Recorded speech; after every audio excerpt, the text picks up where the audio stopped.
আসসালামু আলাইকুম সবাইকে। আজকে আমরা চলে এসেছি তাপগতিবিদ্যার 3 নাম্বার ক্লাসে। তোমরা একটু কমেন্টে জানিয়ে দাও আমার ভয়েস ঠিকমতো শুনতে পাচ্ছ কিনা এবং স্ক্রিনে লেখাগুলো ঠিকমতো দেখতে পাচ্ছ কিনা। তোমরা এই দুইটা ইনফরমেশন জানিয়ে দিলে আমরা আমাদের ক্লাসটা কন্টিনিউ করছি। একটু কমেন্টে জানিয়ে দাও আমার ভয়েস ঠিকমতো শুনতে পাচ্ছ কিনা। আমি একটু শুনে নিই যে সব কিছু ঠিকঠাক আছে কিনা।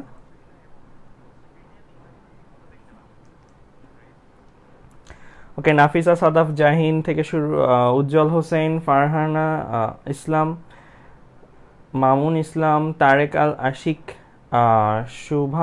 সুহাদা আক্তার, ঝুমা, ফারহানা ইসলাম, ঝুমা, হাসিব, উজ্জ্বল সবাই মোটামুটি জয়েন করে ফেলতেছো। সো আরেকটু অপেক্ষা করি, আমরা 30 সেকেন্ড অপেক্ষা করি।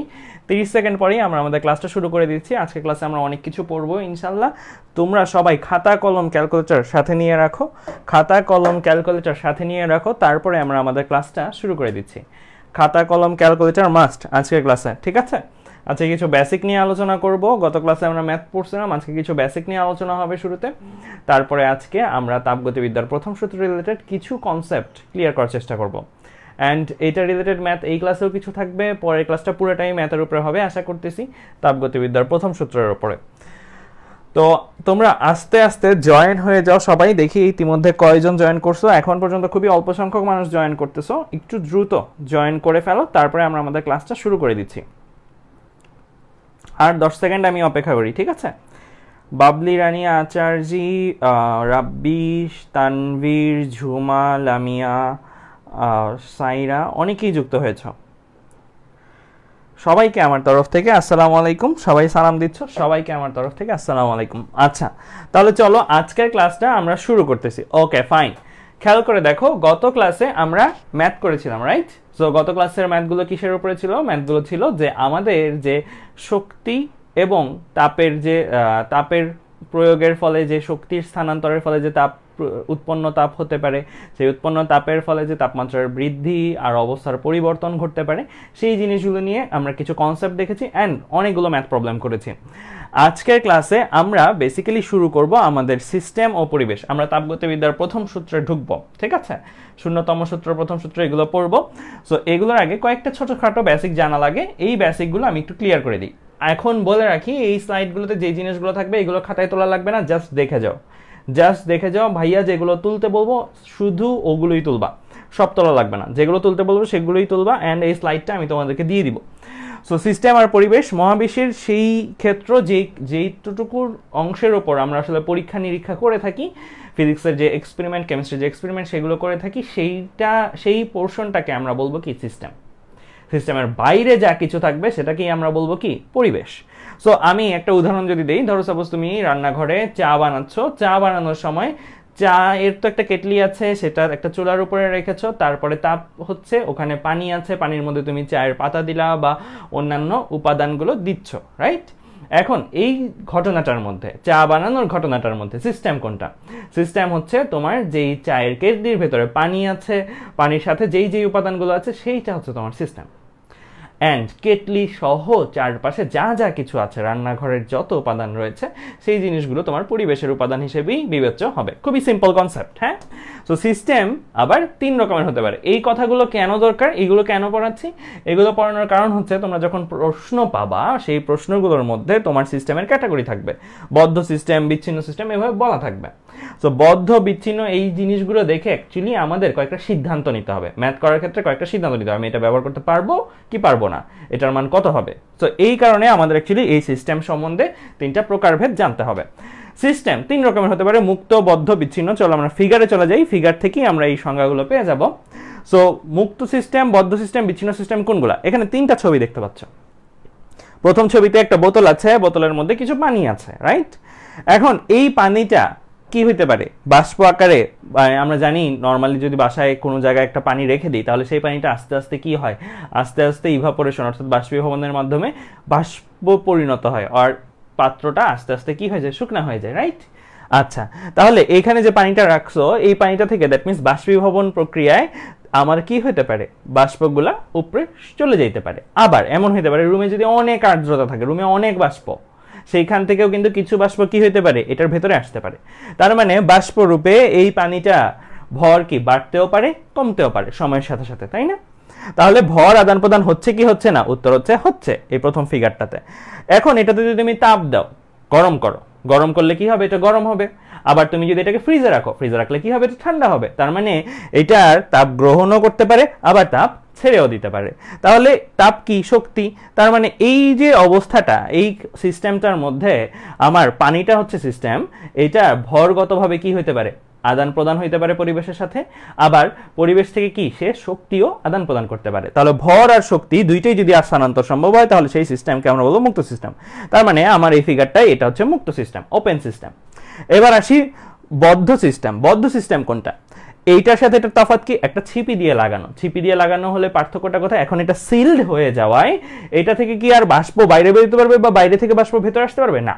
তার মানে এখানে ভরের আদান প্রদান সম্ভব না। কিন্তু এখনো যদি এটাকে গরম করো বা ফ্রিজে রাখো, সেটা কিন্তু গরম বা ঠান্ডা হতে পারে, তাই না? তো আমরা এই ঘটনাটার মধ্যে দেখছি যে শক্তি স্থানান্তর সম্ভব বাট ভর স্থানান্তর সম্ভব না, মাঝখানের যে ছবিটা। অর্থাৎ এটা এক ধরনের সিস্টেম। এটাকে কি সিস্টেম আমরা বলবো? বদ্ধ সিস্টেম, ঠিক আছে? সো বদ্ধ সিস্টেমে শক্তি স্থানান্তর হতে পারে, বাট আমার কি হবে না? ভর স্থানান্তর হবে না। এর পাশেরটাতে চলে যাই। এবার এটার কথা চিন্তা করো। এখানে কি দেখতে পাচ্ছ? এখানে দেখতে পাচ্ছ যে তোমার যেই বোতলটা আছে, এই বোতলটা এখন চারপাশ দিয়ে আমরা কি করে দিছি? আমরা তাপ অন্তরক পদার্থ অর্থাৎ তাপ অপরিবাহী পদার্থ দিয়ে আমরা সিল করে দিছি। আমরা তাকে সম্পূর্ণ প্রলেপ দিয়ে দিছি, চারপাশ ঢেকে দিছি। এই জিনিসগুলো বাস্তবে কোথায় দেখতে পারি? বাস্তবে এই জিনিসটা তোমাদের পাশে যে ফ্লাক্স আছে, যেটার মধ্যে দিয়ে চা আমরা গরম চা রেখে দিই, অনেকক্ষণ গরম থাকে, সেইটাও কিন্তু আমরা বলতে পারি কি ধরনের সিস্টেম? বিচ্ছিন্ন সিস্টেম। কেন? কারণ এই ক্ষেত্রে তুমি যদি এর মধ্য থেকে ভর আদান প্রদান হবে কিনা জিজ্ঞেস করো, উত্তর হচ্ছে হবে না, কারণ এটা আটকানো চারপাশ দিয়ে। এরপরে এখানে তাপ আদান প্রদান হবে কিনা? উত্তর হচ্ছে এটাও হবে না, কারণ তাপ অন্তরক বা তাপ অপরিবাহী পদার্থ দিয়ে কি সে চারপাশ দিয়ে ঢাকা। তাহলে ফ্লাক্সের কথা বলছিলাম। ফ্লাক্সে ধরো গরম চা তুমি রাখলা, এই ফ্লাক্সটা আবার তুমি ফ্রিজেও রেখে দিলা। নর্মালি আমরা যদি কোনো একটা নর্মাল জগে চা রেখে, গরম চা, সেটা ফ্রিজে রাখে, চাটা কি হয়ে যাবে? ঠান্ডা হয়ে যাবে। বাট ফ্লাক্সের ভেতরে যখন চা রাখলা, ফ্লাক্সটা ভালো করে বন্ধ করলা, তারপরে ফ্লাক্সটা ফ্রিজে রাখলা, তাহলে কি হবে? তাহলে দেখবা যে তুমি 1 ঘন্টা পরে ফ্লাক্সটা ফ্রিজ থেকে বের করেও দেখবা চা গরমই আছে। কেন? কারণ এই যে তাপ সে ছেড়ে দিতে পারে নাই, কিন্তু কারণ সে এমন একটা পদার্থ দিয়ে ঢাকা, তাপরোধী পদার্থ অর্থাৎ তাপ অন্তরক পদার্থ দিয়ে, যেটার মাধ্যমে সে কি করতে পারতেছে না? তাপের আদান প্রদান করতে পারতেছে না। এই ধরনের সিস্টেমগুলোকে আমরা বলবো কি? বিচ্ছিন্ন সিস্টেম। এটাতে ভর আর শক্তি কোনোটাই কি সম্ভব না? স্থানান্তর সম্ভব না। এই পেজে যা আছে কিছুই লেখা লাগবে না ভাইয়া, এই স্লাইড দিয়ে দিব, জাস্ট কনসেপ্টগুলো মাথায় রাখো, এগুলো আমাদের ম্যাথ করার ক্ষেত্রে সামনে কাজে লাগবে। আমরা আজকের ক্লাসে তাপগতিবিদ্যার সূত্রগুলো পড়বো বলছিলাম। তো তাপগতিবিদ্যার সূত্রগুলো পড়ার আগে তাপগতিবিদ্যায় কি কি চলক নিয়ে আমরা কাজ করব এবং কি কি প্রসেস নিয়ে কাজ করব, এগুলো চলো একটু শর্টলি দেখে নিই। সো আমরা তাপগতিবিদ্যার চলক, তাপগতীয় চলক 3টাকে বলি। কি কি? এগুলো কিন্তু ইম্পর্টেন্ট, এমসিকিউতে খুবই আসে। তাপগতীয় চলক নিচের কোনটি বা নিচের কোনটি নয়? তাপগতীয় চলক হচ্ছে চাপ, আয়তন, তাপমাত্রা, PVT, pressure, volume, temperature. So মুখস্থ হয়ে যাচ্ছে আশা করি। চাপ, আয়তন, তাপমাত্রা, এগুলো হচ্ছে কি? তাপগতীয় চলক। এগুলো খুবই ইম্পর্টেন্ট, কাজে লাগবে। এরপর আসছে তাপগতীয় প্রক্রিয়া। এই যে 3টা চলক দেখলাম না, যে কোনো একটা প্রসেস তুমি রান করো, ওই প্রসেসে যদি এই 3টার যে কোনো একটা বা 2টা বা 3টাই পরিবর্তন হয়, তাহলে এই প্রসেসটাকে বা এই প্রক্রিয়াটাকে আমরা বলবো তাপগতীয় প্রক্রিয়া, thermodynamic process. So thermodynamic process বা তাপগতীয় প্রক্রিয়া কি? যে সিস্টেমের তাপগতীয় চলকের কারা?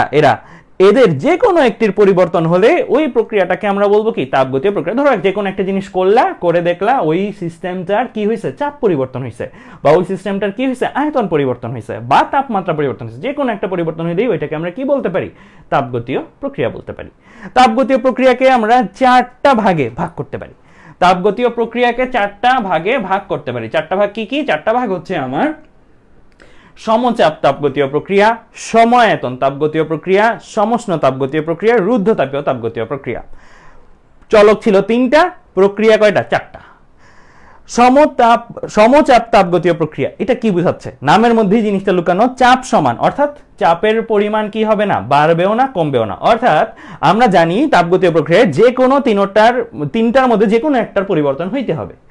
চাপ ছাড়া আয়তন বা তাপমাত্রার যে কোনো একটা পরিবর্তন হইতেই পারে, রাইট? যদি এমন একটা প্রক্রিয়া হয় যে প্রক্রিয়ায় চাপ চেঞ্জ হচ্ছে না, বাট আয়তন বা তাপমাত্রার যে কোনো একটা বা 2টাই পরিবর্তন হচ্ছে, তাহলে সেই তাপগতীয় প্রক্রিয়াকে আমরা বলবো কি? সমচাপ তাপগতীয় প্রক্রিয়া। চাপটা চেঞ্জ হওয়া যাবে না, বাকিগুলো চেঞ্জ হোক। এবার আসি সময়তন। সময়তনটার মধ্যে নামের মধ্যে লুকানো, আয়তনটা চেঞ্জ হবে না, আয়তনটা সমান থাকবে, ভি কনস্ট্যান্ট থাকবে, বাট বাকিগুলো চেঞ্জ হইতে পারে। সমুষ্ণ মানে সমান উষ্ণতা, উষ্ণতা মানে কি তাপমাত্রাই, ঠিক আছে। সো সমুষ্ণ যদি বলে তাহলে তাপমাত্রাটা চেঞ্জ হবে না, চাপ আয়তনের যে কোনো একটা বা দুইটাও চেঞ্জ হইতে পারে। তাহলে সমুষ্ণ তাপগতীয় প্রক্রিয়া কোনটা, নামের মধ্যেই জিনিসটা আশা করি বুঝে গেছো।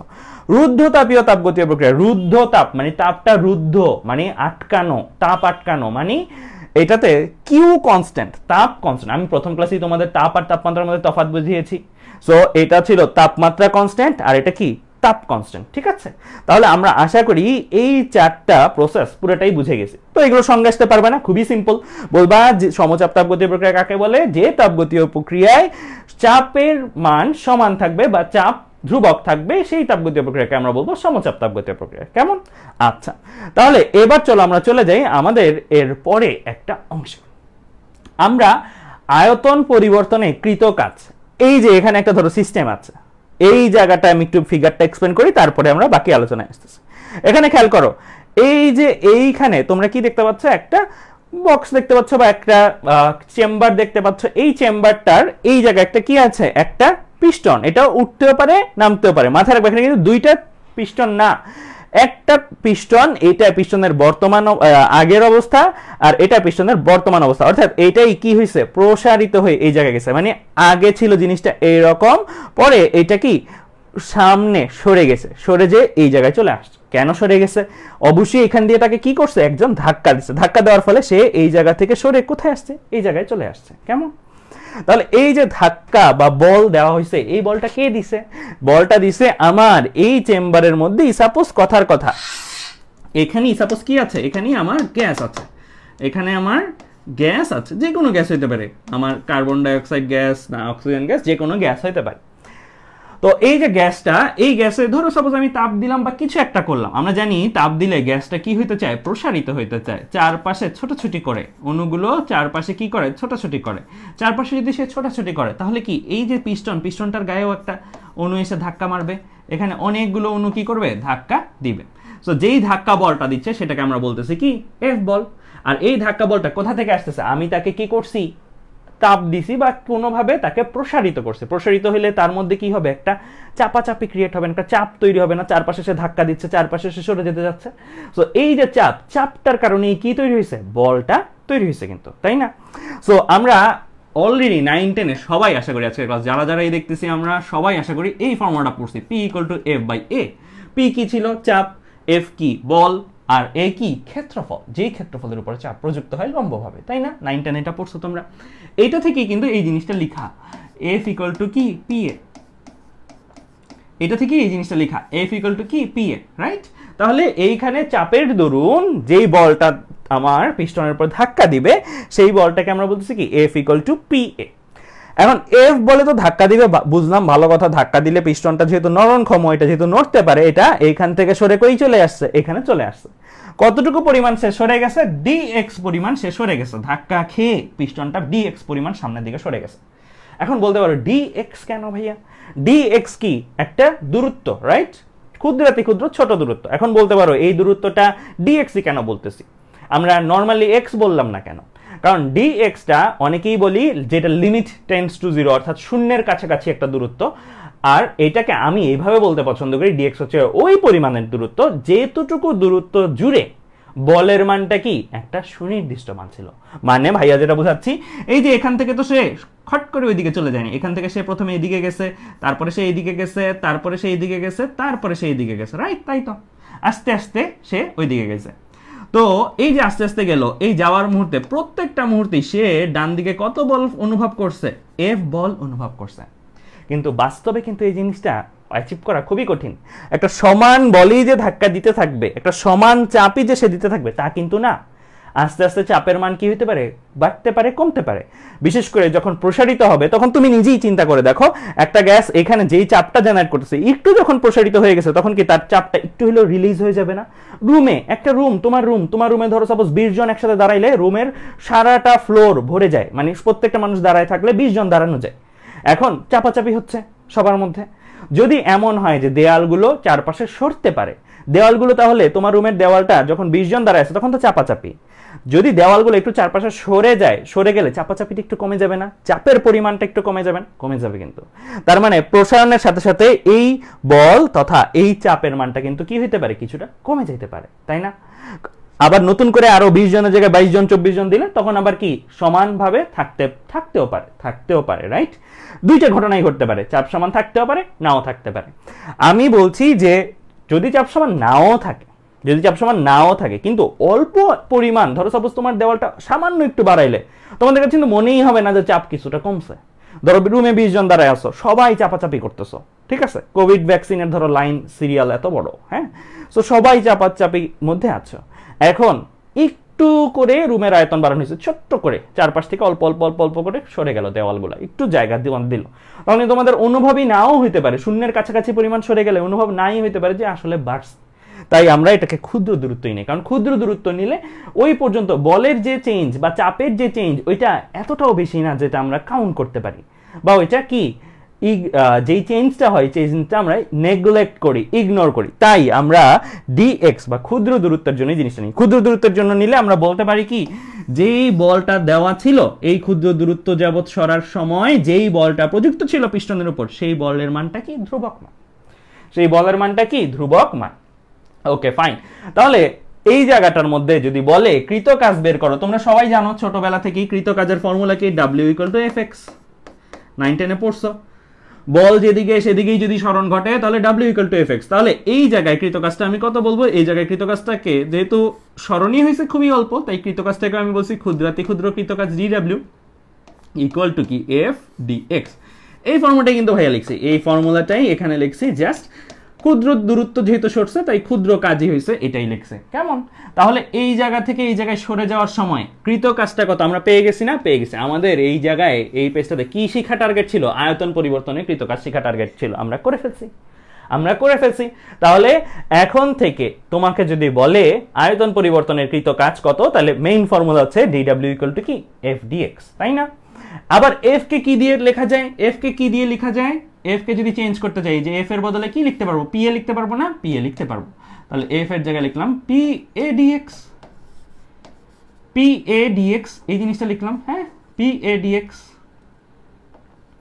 এখন এই জায়গাটার মধ্যে একটু চিন্তা করো, adx, এই যে অংশটা আছে adx, এ কি ক্ষেত্রফল, কোন ক্ষেত্রফলটা ভাইয়া? এই যে পিস্টনের গায়ে তো চাপ বল দেওয়া হচ্ছে, তাই না? বল যেই অংশের উপরে প্রযুক্ত হয় সেই অংশের ক্ষেত্রফল। তাহলে এটা তো আমরা কোন পোরশনটা দেখতেছি, আমরা এটার এই মাথাটা দেখতেছি, তাই না? এইভাবে দেখতেছি, কিন্তু এই পাশ দিয়েও তো এটার একটা কি আছে, অংশ আছে, তাই তো? আমি তোমাদেরকে যেটা বোঝাতে চাচ্ছি সেটা একটা বই দিয়ে বোঝাই। আমরা ধরো পিস্টনের কোন ভাগটা দেখতেছি, পিস্টনের এই যে এই অংশটা দেখতেছি, পিস্টনের, এটা হচ্ছে পিস্টনের এই অংশটা। কেমন? এখন এই অংশটা ছাড়াও আরেকটা অংশ তো আছে এই জায়গাটার মধ্যে যেটা আমরা দেখতেছি না। তাহলে এইটা যদি পিস্টন হয়, পিস্টনটা এই দিক দিয়ে ধাক্কা পাইলো, পিস্টনটা কোন দিকে চলে গেল, এই দিকে চলে গেছে। তাহলে কোন এরিয়াটার মধ্যে বল প্রযুক্ত হয়েছে, এই এরিয়াটার উপরে বল প্রযুক্ত হচ্ছে না। তাহলে আমার এরিয়া আসলে কোনটা, এইটা। আমরা দেখতেছি কোন মাথাটা, এই মাথাটা দেখতেছি। কেমন? এখন এই এরিয়া, এটা পিস্টন ধাক্কা দিল, এই দিকে সরে গেছে, dx পরিমাণ সরে গেছে। তাহলে দেখো একটা এরিয়া আবার dx পরিমাণ সামনে সরে গেছে, তাহলে এই জায়গায় কি একটা আয়তন সে আসলে প্রসারিত হয়েছে না? একটা আয়তন কিন্তু সে প্রসারিত হয়েছে, তাই না? সো আয়তনটা কত হইতে পারে ভাইয়া? আয়তনের ভ্যালু কি হইতে পারে? এই যে জায়গায় একটা এরিয়া আর এই জায়গায় একটা দূরত্ব, আমরা জানি আয়তন = দৈর্ঘ্য গুণন প্রস্থ গুণন উচ্চতা বা পুরুত্ব, তাই তো? সো আমার এইখানেই তো দৈর্ঘ্য প্রস্থ আছে এই এরিয়াটার মধ্যেই, আর কিছুটুক শেষ এদিকেও সরে গেছে। তাহলে এটাকে যদি পুরুত্ব বা উচ্চতা বলি তাহলে কি একটা আয়তন পেয়ে যাব না? পেয়ে যাব। তাহলে adx কে আমরা এইভাবে বলতে পারি pdv। dv কি?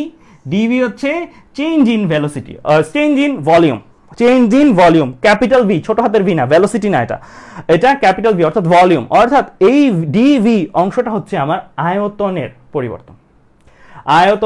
পরিবর্তন, ঠিক আছে? তাহলে আমরা adx কে একবারে বলতে পারি dv। dx যেহেতু ক্ষুদ্রাতি ক্ষুদ্র দৈর্ঘ্য আর এই ক্ষুদ্রাতি ক্ষুদ্র দৈর্ঘ্যের সাথে যখন ক্ষেত্রফল গুণ গেল তাহলে ক্ষুদ্রাতি ক্ষুদ্র আয়তন, এই পরিমাণের আয়তন কি হয়েছে, চেঞ্জেস। এটাকে এভাবেও পাওয়া যায়। কিভাবে ভাইয়া? এই জায়গায় একটা আয়তন আছে না, গ্যাসের একটা আদি আয়তন, সেই আয়তনটাকে আমরা বলি vi। যদি ইনিশিয়াল ভলিউম অর্থাৎ আদি আয়তন। তারপরে যখন সে প্রসারিত হয়েছে মানে যখন সে এই রকম হয়ে গেছে, যখন সে প্রসারিত হয়েছে মানে কমলাটা, তখন তার আয়তনটা কত? তখন তার আয়তনটা হচ্ছে ভিএফ, শেষ আয়তন। ডিভি কে কিন্তু এইভাবেও পাওয়া যায়, DV equal to VF minus VI. অর্থাৎ আমরা ডিভি এর কিন্তু দুইটা ফর্মুলা দেখে ফেলছি, তাই না? ডিভি ইকুয়াল টু প্রথমত কি করা যায়, ডিভি ইকুয়াল টু এডিএক্স লেখা যায়, তাই না? আর DV equal to VF minus VI লেখা যায়। আমাদের ম্যাথগুলোতে এই ফর্মুলাটা ইউজ হবে, এইটা খুব কমই, আমি দেখি নাই কখনো এটা ইউজ হয়। সো এটা ডিরাইভেশনের জন্য কাজে লাগে, ডিরাইভেশন করে ফেলছি আমরা, পিডিভি পেয়ে গেছি, তার DV equal to VF minus VI, অর্থাৎ শেষ আয়তন বিয়োগ আদি আয়তন থেকেও কি পাওয়া যায়। তাহলে একটু একটা জিনিস এখান থেকে একটু বলে ফেলো তো, আয়তন যদি প্রসারিত হয়, আমার এই চিত্রটাতে কি হয়েছে? প্রসারণ হয়েছে না সংকোচন হয়েছে? প্রসারণ হয়েছে না? গ্যাসটা আগে যে আয়তন ছিল, পরে কি হয়েছে? গ্যাস প্রসারিত হয়েছে। তাহলে এই জায়গাটাতে ভিএফ দেখা যাচ্ছে বড়, ভিআই দেখা যাচ্ছে ছোট। তাহলে প্রসারণ যদি হয় তাহলে ডিভি এর ভ্যালু কি হয়? প্লাস বা পজিটিভ। আর সংকোচন যদি হয় তাহলে ডিভি এর ভ্যালু কি হয়? মাইনাস, তাই না?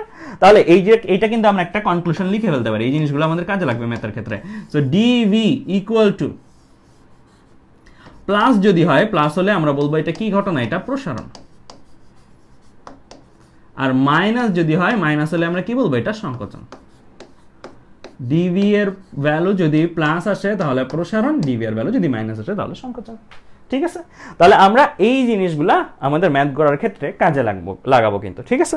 তাহলে এই পেজে মোটামুটি কিছুই লেখা দরকার নেই, তোমরা এইটা লিখে রাখতে পারো, ভাইয়া যেটা লিখছি DW equal to FDX equal to PADX equal to PDV, এই লাইনটা। আর DV equal to VF minus VI, এই লাইনটা। আর ডিভি প্লাস হলে প্রসারণ বোঝায়, ডিভি মাইনাস হলে সংকোচন বোঝায়। এই কয়েকটা জিনিসগুলো লিখে রাখতে পারো, ফিগার লাগবে না, ফিগারগুলো আমি তোমাকে স্লাইড আকারে দিয়ে দিব। সো এই জিনিসগুলো একটু লিখে ফেলো তো, লিখা হলে আমাকে কমেন্টে জানাও, লিখছি। লিখা হলে আমাকে কমেন্টে জানাও, লিখছি। লিখা হলে আমাকে কমেন্টে জানাও, লিখছি।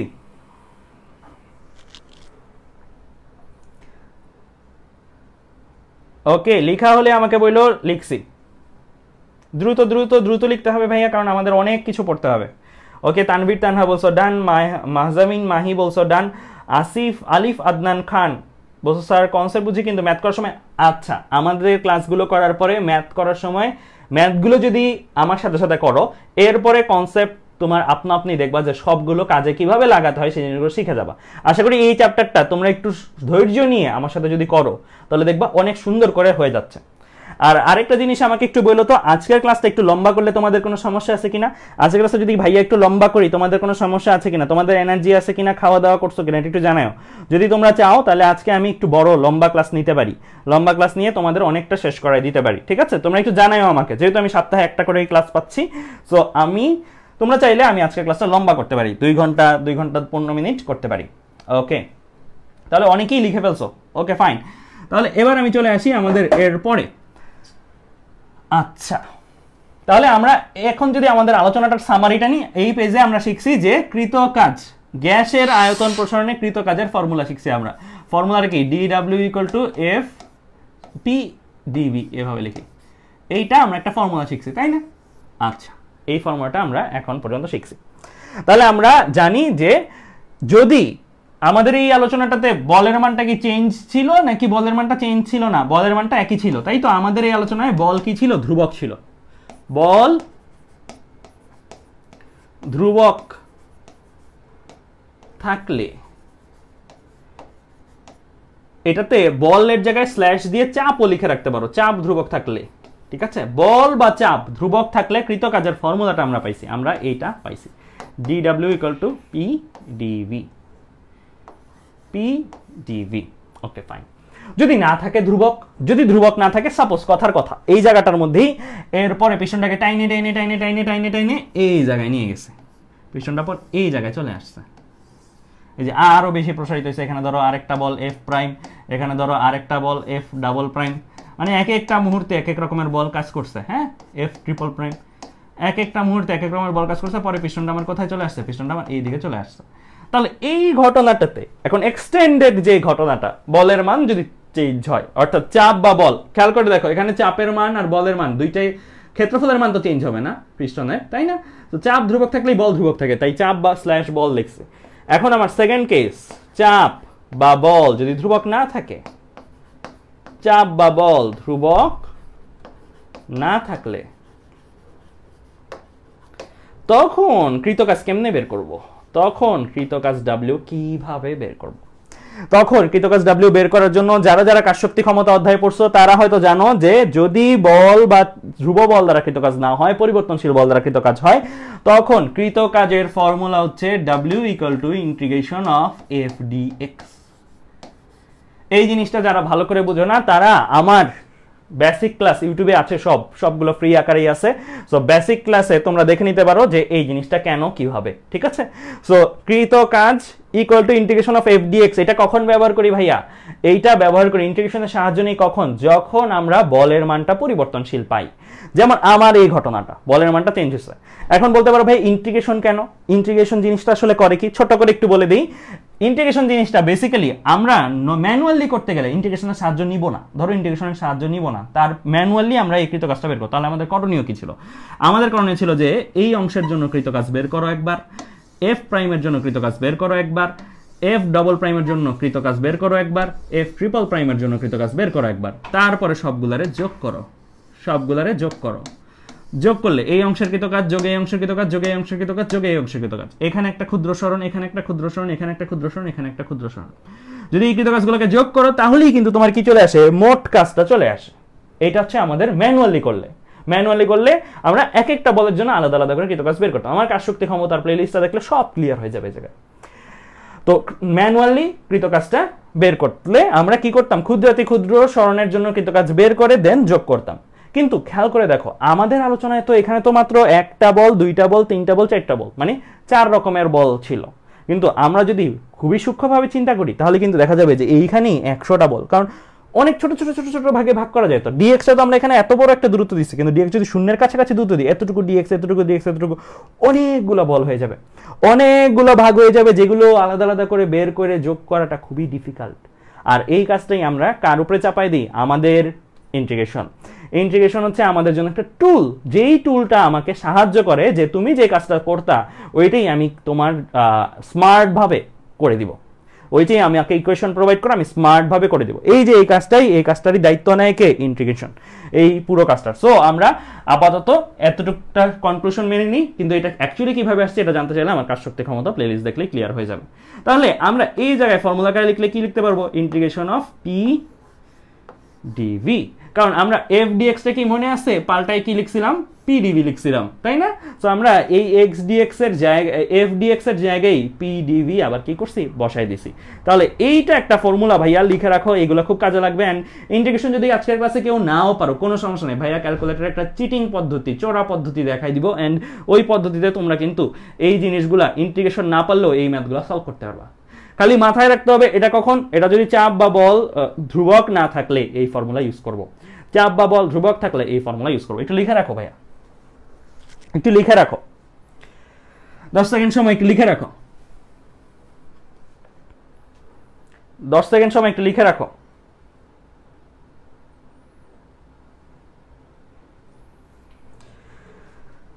আ 10 সেকেন্ড সময় একটু লিখে রাখো। ওকে ফাইন, তাহলে আশা করি আমরা এই জিনিসটা পুরোটাই বুঝছি, ঠিক আছে? এই জিনিসটা পুরোটাই বুঝছি। আজকের ক্লাসে যেহেতু পরে আর কোনো ক্লাস নাই, তোমরা যদি আমার সাথে রাত জাগতে পারো, রাত মানে কি অত রাতও জাগাবো না, 12টা পর্যন্ত বা 11:30 পর্যন্ত জাগতে পারো, আমি কিন্তু ক্লাস নিতে রেডি আছি। তোমরা জানাও আমাকে, ঠিক আছে? এখনই জানানোর দরকার নেই, এখন হয়তো এনার্জি আছে, 1.5 ঘন্টার পরে এনার্জি নাও থাকতে পারে, তখন জানাও। তখন আমি যারা যারা থাকবা, যারা যারা ক্লাস করতে চাইবা, আমি ইনশাল্লাহ নিয়ে নেওয়ার চেষ্টা করব। ওকে ফাইন, তাহলে এই জায়গায় আমাদের এই অংশটা আমরা আসলে মুছে দিতে পারি, ঠিক আছে? ওকে ফাইন, তাহলে আমরা এই যেই কথাগুলো বলছি না এগুলো এখানে লেখা, এই যে কথাগুলো আমি বলছি এগুলো এখানে লেখা, এগুলো আর নতুন করে লেখার কিছু নাই। কেমন? এগুলো আর নতুন করে লেখার কিছু নাই, এই জিনিসগুলি আমি আলাদা করে বলছি, ঠিক আছে? আমরা dw = p dv লিখছি, এখানে ডেল দিয়ে লেখা, ডি এর বদলে ডেল দিয়ে লেখা একই কথা, কোনো ম্যাথের ফাংশনে কিছু চেঞ্জ হয় না, আমারগুলো লিখলেই হবে, ঠিক আছে? তাহলে আমরা এই পর্যন্ত আলোচনা শেষ করে থাকলে এবার আমরা একটা কনসেপ্টে চলে আসবো। এটা বেসিক্যালি একটা কুইজ, তাপগতিবিদ্যার শূন্যতম সূত্র, একটা কুইজের মাধ্যমে আমি তোমাদেরকে বুঝাবো। 1 নাম্বার আর 3 নাম্বার বস্তু আছে, এটা 1 নাম্বার বস্তু, এটা 3 নাম্বার বস্তু, ঠিক আছে? কথার কথা, এটা প্রথম বস্তু, তৃতীয় বস্তু। আমি তোমাদেরকে একটা হিন্টস দিব আর একটা কনক্লুশন আসতে হবে। প্রথম বস্তু আর তৃতীয় বস্তু দুইটারে কি করলাম, দুইটার সাথে লাগাইলাম, লাগানোর পরে বলছি কোনো হিট এক্সচেঞ্জ হয়নি, অর্থাৎ কোনো তাপের আদান প্রদান হয়নি। 1 3-কে না কোনো তাপ দিছে, 3 1-কে না কোনো তাপ দিছে, কোনো তাপের আদান প্রদান হয়নি। এতটুকু দেখলে আমরা কি সিদ্ধান্ত নিতে পারি? এতটুকু দেখলে আমরা সিদ্ধান্ত নিতে পারি ও আচ্ছা তাপের আদান প্রদান হয়নি। আমি তো ছোটবেলায় একটা জিনিস শিখছিলাম, সেটা হচ্ছে দুইটা সমান তাপমাত্রার বস্তু যদি একসাথে থাকে তাহলে তাপের আদান প্রদান হবে না। উচ্চ তাপমাত্রার বস্তু আর নিম্ন তাপমাত্রার বস্তু একসাথে থাকলে উচ্চ তাপমাত্রার বস্তু থেকে নিম্ন তাপমাত্রার বস্তুতে তাপ যাওয়া উচিত। তার মানে এখানে যেহেতু তাপের আদান প্রদান হচ্ছে না, তার মানে এর তাপমাত্রা যা এর তাপমাত্রা হতো। আমরা একটু লিখে ফেলি, এই যে ওর 1 নম্বর বস্তুর তাপমাত্রা আমরা মনে মনে ধরি ওর তাপমাত্রা T ডিগ্রি সেলসিয়াস বা T কেলভিন, আর 3 নম্বর বস্তুর তাপমাত্রাও তার মানে কত T কেলভিন। অবশ্যই অবশ্যই হইতে হবে, না হলে তাপের আদান প্রদান হইতো। যদি এইটা বড় হইতো এটা ছোট হইতো তাহলে অবশ্যই অবশ্যই তারা কি তাপের আদান প্রদান করতো। এ বেশি হইলে এ কম হইলে এর থেকে এর দিকে তাপ যেত। তাহলে আমাকে এইটা ফার্স্ট কনক্লুশন, ফার্স্ট হিন্টস দেওয়া যে তাপের আদান প্রদান হয় না, আর আমরা এটা থেকে সিদ্ধান্ত নিছি তার মানে ওর তাপমাত্রা যা ওর তাপমাত্রা তা, তাই না? ওকে, এবার আসি দ্বিতীয় আর তৃতীয় বস্তু একসাথে লাগাইলাম, দুইটা একসাথে লাগানোর পরেও কি হয় নাই, কোনো তাপের আদান প্রদান হয় নাই। এখন দ্বিতীয় আর তৃতীয় বস্তু একসাথে লাগাইলেও তাপের আদান প্রদান হয় নাই, তার মানে আমরা একটু আগে তৃতীয় বস্তুর তাপমাত্রা ধরে নিয়েছিলাম কত T, তার মানে অবশ্যই দ্বিতীয় বস্তুর তাপমাত্রাও T হইতে হবে। যদি T না হইতো, ও এটা যদি এক তাপমাত্রা হইতো আরেক তাপমাত্রা হইতো, তাহলে তো অবশ্যই এখানে একটা তাপের আদান প্রদান থাকতো। এখানে যেহেতু কোনো তাপের আদান প্রদান নাই, তার মানে এই তৃতীয় বস্তুর তাপমাত্রা T হইলে দ্বিতীয় বস্তুর তাপমাত্রাও T, তাই না? এখন আসি আমাদের থার্ড পয়েন্ট। বলতো 1 আর 2 নাম্বার বস্তু যদি একসাথে লাগাই তাহলে তাপের আদান প্রদান হবে কিনা, এটাই আমার কাছে জানতে চাইছে লাস্টে। 1 আর 2 নাম্বার বস্তু একসাথে লাগাইলে তাপের আদান প্রদান হবে কিনা। আমরা অলরেডি 1 নাম্বার বস্তু তাপমাত্রা T হলে 3 নাম্বার বস্তু তাপমাত্রা T, কারণ তাপের আদান প্রদান হয় নাই। 3 নাম্বার তাপমাত্রা T ধরে নিছিলাম, তাহলে 2 নাম্বারটাও T হইতে হবে, কারণ এই ক্ষেত্রেও তাপের আদান প্রদান হয় নাই। এখন এইখানে তাপের আদান প্রদান হবে কিনা, আমরা তাপমাত্রাতে আসি। 1 এর তাপমাত্রা ধরা ছিল T, 2 এর তাপমাত্রা পাওয়া ছিল T, এরাও সমতাপমাত্রা, সমতাপমাত্রা হইলে তাপের আদান প্রদান হবে কি হবে না? উত্তর হচ্ছে নো, উত্তর হচ্ছে নো। কারণ এখন আমরা বলতে পারি যে 1 আর 2 দুইটার তাপমাত্রাই সমান আগের ঘটনাগুলো অনুসারে, তাই দুইটা যেহেতু সমতাপমাত্রার বস্তু তাই তাদের মধ্যে কি হবে না, কোনো তাপের আদান প্রদান হবে না। এই যে ঘটনাটা করলাম না ভাইয়া, এটাকেই আমরা বলতেছি কি তাপগতিবিদ্যার শূন্যতম সূত্র। তাপগতিবিদ্যার শূন্যতম সূত্র অ্যাকচুয়ালি কি বুঝাইছে? অ্যাকচুয়ালি বুঝাইছে যে কোনো দুইটা বস্তু যদি তৃতীয় বস্তুর সাথে তাপীয় সমতায় থাকে, তাপীয় সমতা মিন্স সহজ কথায় মনে রাখলে তাপমাত্রা সমান অবস্থায় থাকে, তাপমাত্রা সমান অবস্থায় থাকে, তাপমাত্রা সমান অবস্থায় থাকে, তবে বস্তু দুইটা নিজেরাও কি থাকবে, তাপীয় সমতায় থাকবে। তাহলে এখানে একটু মিলাই, এই যে কোন দুইটা বস্তুকে কে, এই বেটা আর এই বেটা, এই দুইটা বস্তু তৃতীয় বস্তুর সাথে কিসে আছে, তাপীয় সমতায় আছে, তাপীয় সমতায় আছে মানে তাপের আদান প্রদান করে না তারা একসাথে থাকলে। তাহলে তারা নিজেরাও কিসে থাকবে, তাপীয় সমতাতেই থাকবে। সো এটাই আমার কি তাপগতিবিদ্যার শূন্যতম সূত্র। এখন বলতে পারবে এই সূত্রটা কেন? এই সূত্রটা তো নরমালি আমরা বুঝি, এটা কেন? এটা বেসিক্যালি তাপমাত্রা আসার আগে, তাপমাত্রা তখন আসে নাই, এখন নাহলে আমরা বুঝছি তাপমাত্রা সমান হলে তাপ আদান প্রদান হয় না, এটা তাপমাত্রা আসার আগে। তাপমাত্রা আসার আগে জিনিসটা এভাবে মনে রাখা হতো যে আচ্ছা এই বস্তুটা এই বস্তুটার সাথে তাপীয় সমতায় আছে, তাপীয় সমতায় আছে মানে কি তাপের আদান প্রদান করতেছে না একসাথে রাখা সত্ত্বেও।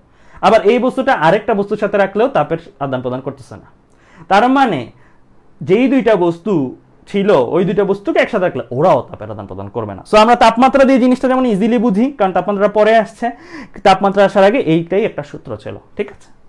সো এই কনসেপ্টটা আশা করি তোমরা সবাই বুঝছো। যদি বলে তাপগতিবিদ্যার শূন্যতম সূত্র লিখতে, এই লাইনটা লিখে দিবা, এই লাইনটা লিখে দিবা, তাইলে এটা হবে। এটার থেকে ডেফিনেশনের বাইরে বা এটা থেকে তাপগতিবিদ্যার শূন্যতম সূত্রের বিবৃতির বাইরে আর কিছু আমি আসতে দেখি নাই আমার জীবনে।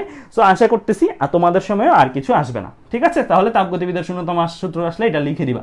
আপাতত এখন লেখা লাগবে না, এখন লেখা লাগবে না, স্লাইড আমি দিয়ে দিব। তাপগতিবিদ্যার শূন্যতম সূত্র আমরা দেখে ফেলছি।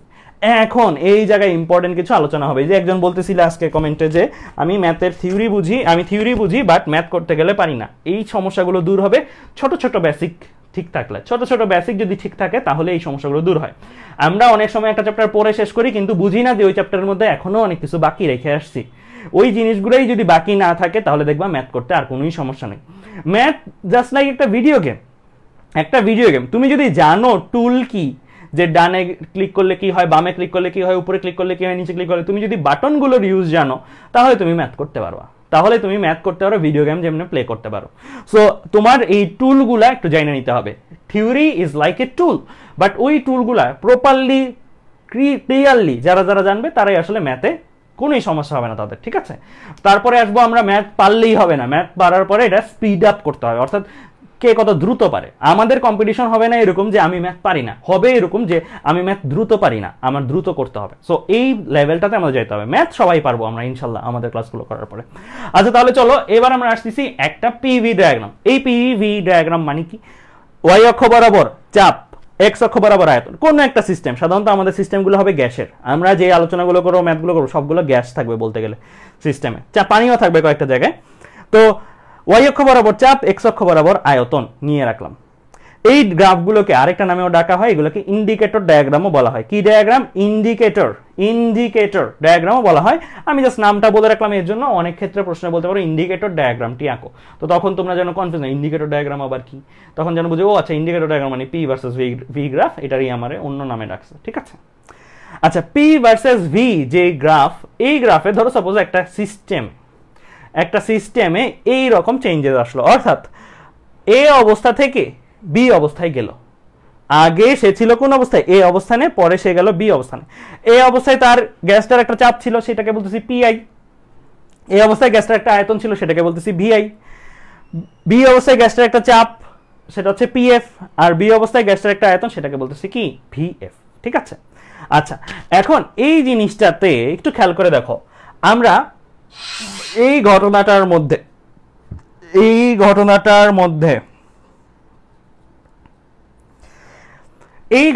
মধ্যে আমরা যদি ক্ষুদ্রাতি, এই এক্স অক্ষ বরাবর কি আছে? ভি, আয়তন ভি, ক্ষুদ্রাতি ক্ষুদ্র একটা আয়তন নি, এই জায়গা বরাবর একটা দাগ টান দিয়ে দিলাম, এই বরাবর একটা দাগ টান দিয়ে দিলাম, এই যে নিলাম।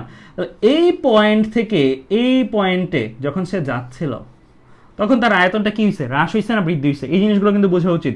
গ্রাফ এক্স অক্ষ বরাবর আছে ভি, গ্রাফটা বাম থেকে ডান দিকে যাচ্ছে, এই পয়েন্ট থেকে এই পয়েন্টে দিকে, তাহলে প্রসারণ না সংকোচন? উত্তর হচ্ছে প্রসারণ, কারণ এইখানে আয়তনের যেই মান 10, 20, 30 যেই মান, এইখানে আয়তনের মানটা অবশ্যই একটু বেশি হইতে হবে, 12, 13 হইতে হবে, তাই না? গ্রাফ এক্স অক্ষ বরাবর ডান দিকে গেলে কি হয়? স্থানাঙ্কর মান বৃদ্ধি পাইতে হবে না? বৃদ্ধি পাইতে হবে, তাই না? 10, 12, 13 এরকম করে যাবে, মানে প্রসারণ হয়েছে।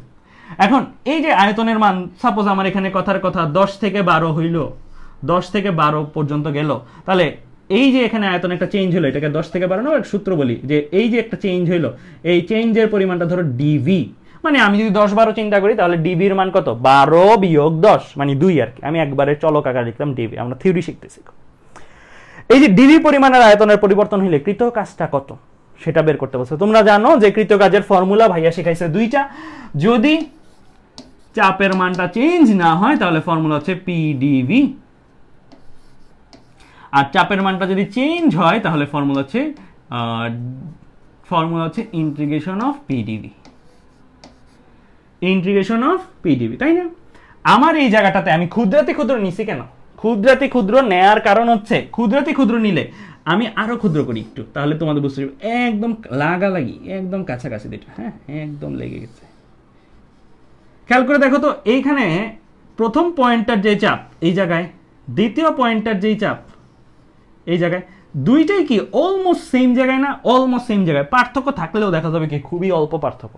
এর জন্যই ভাইয়া ডিভি নিছি, ছোট আয়তনের পরিবর্তন, কারণ ছোট আয়তনের পরিবর্তন নিলে পয়েন্ট দুইটা এত কাছাকাছি হয়, এই দুইটা পয়েন্টের ওয়াই অক্ষ বরাবর যে স্থানাঙ্ক, সেই স্থানাঙ্কের মানটা অলমোস্ট একটা মানে হয়। সাপোজ এখানে 20, 30 যে কোনো একটা মান, কাছাকাছি যদি পয়েন্ট নেই দুইটা, তাহলে এই জায়গায় চাপের পরিবর্তনটা খুবই সামান্য, কারণ এই পয়েন্টে যেই চাপের মান, এই নিচের পয়েন্টটার চাপের মান অলমোস্ট একই, কাছাকাছি বলা যায়, কারণ এতটা কাছাকাছি যে পার্থক্যই করতে পারতেছি না, গ্রাফে আঁকার সময় পার্থক্যই বুঝতেছি না, তাই না? সো এই ঘটনাটাকে আমরা কি বলতে পারি? সমচাপ ঘটনা বলতে পারি, কারণ চাপের চেঞ্জ আছে, বাট এতটা সামান্য চেঞ্জ যে ওই চেঞ্জটাকে আমরা ইগনোর করলাম, ওই চেঞ্জটাকে আমরা উপেক্ষা করলাম। তাই আমরা এই ক্ষেত্রে কোন ফর্মুলা ইউজ করতে পারবো? DW = PdV, তাই না? যদি ছোট দূরত্ব নিয়ে কাজ করি তাহলে এটাকে কি করতে পারি? DW = PdV করতে পারি। এখন এই জায়গায় একটা ইন্টারেস্টিং পার্ট, সেটা হচ্ছে এই যে পিডিবি, এটাকে এই গ্রাফের ক্ষেত্রে এতটুকু আয়তনের চেঞ্জের জন্য কৃত কাজ বলতেছি ভাইয়া।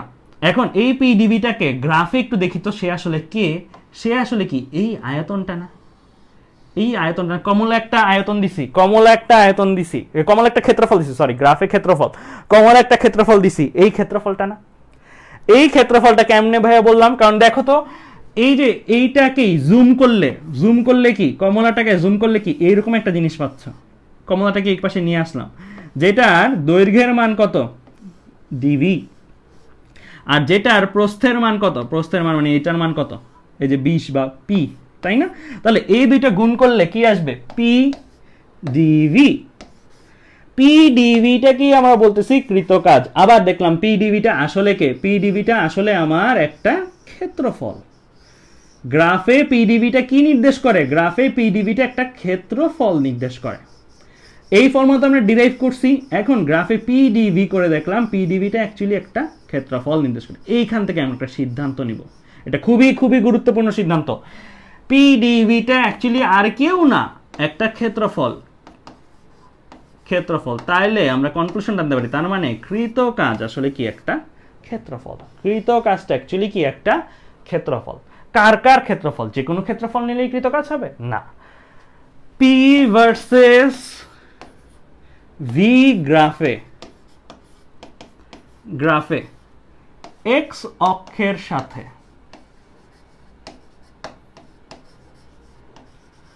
এক্স অক্ষের সাথে ক্ষেত্রফল ইকুয়াল টু কি, আয়তন পরিবর্তনে কৃত কাজ, আয়তন পরিবর্তনে কৃত কাজ। তাহলে এইটা আমার একটা নতুন সিদ্ধান্ত, লিখে ফেলো, এই লাইনটা লিখে ফেলো। পি ভার্সেস ভি গ্রাফে এক্স অক্ষের সাথে ক্ষেত্রফল কি নির্দেশ করে, কৃত কাজ নির্দেশ করে। এক্স অক্ষের সাথে ক্ষেত্রফল কি নির্দেশ করে, কৃত কাজ নির্দেশ করে। এটা একটা সিদ্ধান্ত, এই সিদ্ধান্তটা খুবই খুবই কাজে লাগাবে। আমরা তাহলে কৃত কাজ এখন কয়ভাবে বের করতে পারি, এক ফর্মুলা দিয়ে, ফর্মুলা দিয়ে আবার কয়বার, দুইবার। যদি বল ধ্রুবক থাকে বা বল পরিবর্তনশীল হয়, এই যে বল ধ্রুবক থাকে বা পরিবর্তনশীল হয়। এখন তৃতীয় আর একটা জিনিস শিখলাম, সেটা কি, আমরা কৃত কাজ আরেকভাবে বের করতে পারি। পি ভার্সেস ভি গ্রাফ যদি দেওয়া থাকে আমার এখানে কোনো জায়গায়, পি ভার্সেস ভি গ্রাফের এক্স অক্ষের সাথে ক্ষেত্রফল আইকি নিলেই কৃত কাজ বের করা যায়। এটা ইন্টিগ্রেশনও লাগবে না, অন্য কিছুই লাগবে না। পি ভার্সেস ভি গ্রাফের ক্ষেত্রফল বের করতে পারলে, ক্ষেত্রফল কেমনে বের করে, চতুর্ভুজের আয়তাকার ক্ষেত্রফলের সূত্র জানো, ক্ষেত্রের ক্ষেত্রফলের সূত্র জানো, দৈর্ঘ্য গুণন প্রস্থ। বর্গের ক্ষেত্রফলের সূত্র জানো, বাহু স্কয়ার। ত্রিভুজের ক্ষেত্রফলের সূত্র জানো, হাফ ইন্টু ভূমি ইন্টু চোতা। ট্রাপিজিয়ামের ক্ষেত্রফলের সূত্র জানো, হাফ ইন্টু সমান্তরাল বাহুদের যোগফল ইন্টু সমান্তরাল বাহুদের মধ্যবর্তী দূরত্ব। আবার একটু পরে সামনে আমি উপবৃত্তের ক্ষেত্রফলের সূত্র পড়াবো, ঠিক আছে? সো ক্ষেত্রফলের সূত্র আমরা নর্মালি ছোটবেলায় যেগুলো পড়ে আসছি, ওই ক্ষেত্রফলের সূত্র দিয়ে আমরা বের করবো ক্ষেত্রফল, বলবো ক্ষেত্রফলটাই কৃত কাজ। তাহলে ক্ষেত্রফলের মান বের করবো, বলবো এটাই কৃত কাজ, যদি গ্রাফ দেওয়া থাকে, যদি গ্রাফ দেওয়া থাকে। সো এইটা আমার একটা কি সিদ্ধান্ত গেল। এখন এই সিদ্ধান্তটাকে কাজে লাগায় দেখো ভাইয়া, একটা ইন্টারেস্টিং জিনিস করি, সেটা হচ্ছে আমরা এই যে ঘটনাটা আছে, এই ঘটনাটায় যদি বলে এ থেকে বিতে নিতে কৃত কাজ কত, অর্থাৎ আমার কাছে জানতে চাচ্ছে, এই ঘটনাটা গ্রাফটা দিয়ে আমার কাছে জানতে চাচ্ছে ডাব্লিউ এ বি কত, ডাব্লিউ এ বি এর ভ্যালু কত, এ থেকে বিতে নিতে কৃত কাজ কত, গ্রাফটা এ থেকে বিতে যাবার সময় কৃত কাজ কত। আমি কি করব ছাত্র হিসেবে, আমি গ্রাফ থেকে যদি বের করতে বলে তাহলে আমি যেটা করব সেটা হচ্ছে, আমি এ থেকে যেই পয়েন্ট থেকে যেতে হবে সেই পয়েন্টে খাড়া নিচের দিকে এক্স অক্ষের দিকে একটা দাগ টাইনে দিব, বি থেকে খাড়া নিচের দিকে একটা দাগ টাইনে দিব, দিলাম দাগ টাইনে।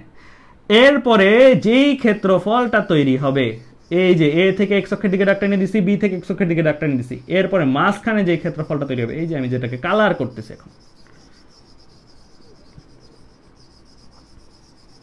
যেটাকে কমলা কালার করতেছি,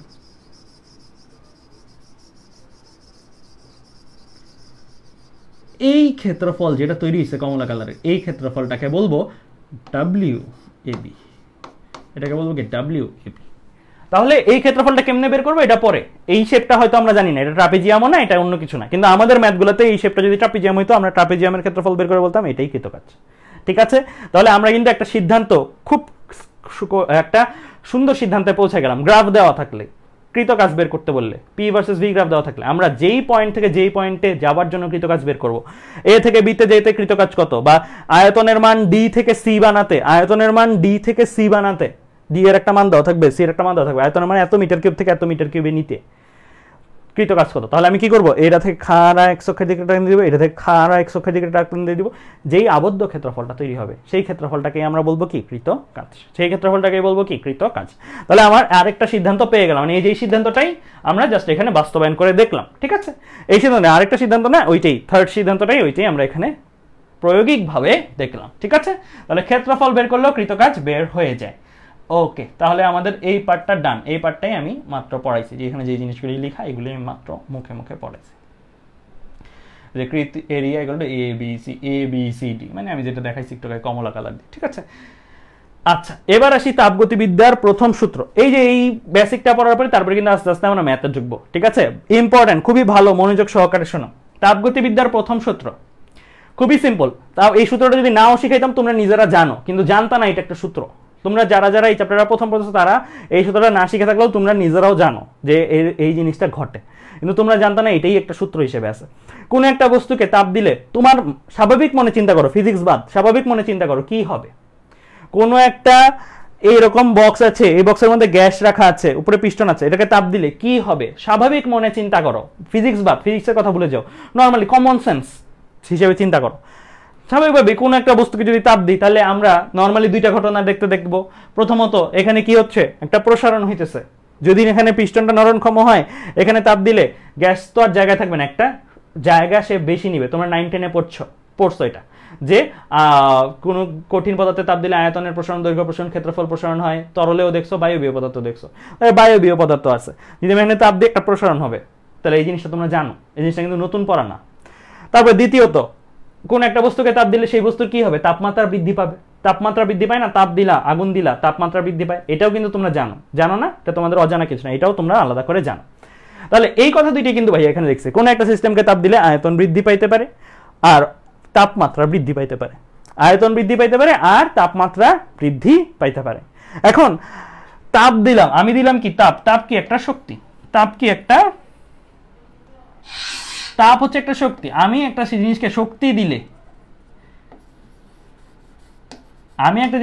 দিলে এইটা তো রূপান্তরিত হবে। শক্তির ধর্ম, শক্তি কি সৃষ্টি করা যায়, ধ্বংস করা যায় না, এক উপায় থেকে আরেক উপায়ে রূপান্তর করা যায়। তোমরা শক্তির নিত্যতা সূত্র পড়ছো, তাই না?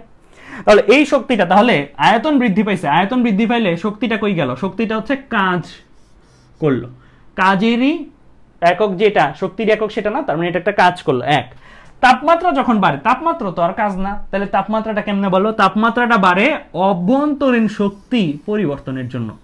মানে এটা হচ্ছে শক্তির মাধ্যমে, শক্তির নিত্যতা সূত্র, যেহেতু শক্তির নিত্যতা সূত্র অনুসারে শক্তি কি হওয়া যাবে না, সৃষ্টি হওয়া যাবে না, ধ্বংস হওয়া যাবে না, এক উপায় থেকে আরেক উপায়ে স্থানান্তর হইতে হবে। তুমি যদি শক্তি দাও এখানে, তোমার কাছে মনে হবে শক্তি ধ্বংস হয়ে গেছে, শক্তি ধ্বংস হয়ে এখানে তাপমাত্রা বাড়াইছে আর প্রসারণ হয়েছে, না, শক্তি অ্যাকচুয়ালি রূপান্তরিত হয়েছে। কি রূপান্তর হয়েছে, এই যে তাপ শক্তিটা রূপান্তর হয়েছে এখানে প্রসারণ করছে, প্রসারণ হইলে কি হয়, যান্ত্রিক শক্তি, তাই না? তাপ শক্তিটা প্রথমত এখানে যান্ত্রিক শক্তিতে রূপান্তরিত হয়েছে, এক। দুই নাম্বার, তাপ শক্তিটা এখানে আরেকটা জিনিস করছে, সেটা কি, অভ্যন্তরীণ শক্তি বৃদ্ধি পাইছে। অভ্যন্তরীণ শক্তিটা জিনিসটা কি, এই যে গ্যাসের অভ্যন্তরীণ শক্তি জিনিসটা, এখানে কি অনুপরমাণু আছে না, অনুপরমাণু আছে।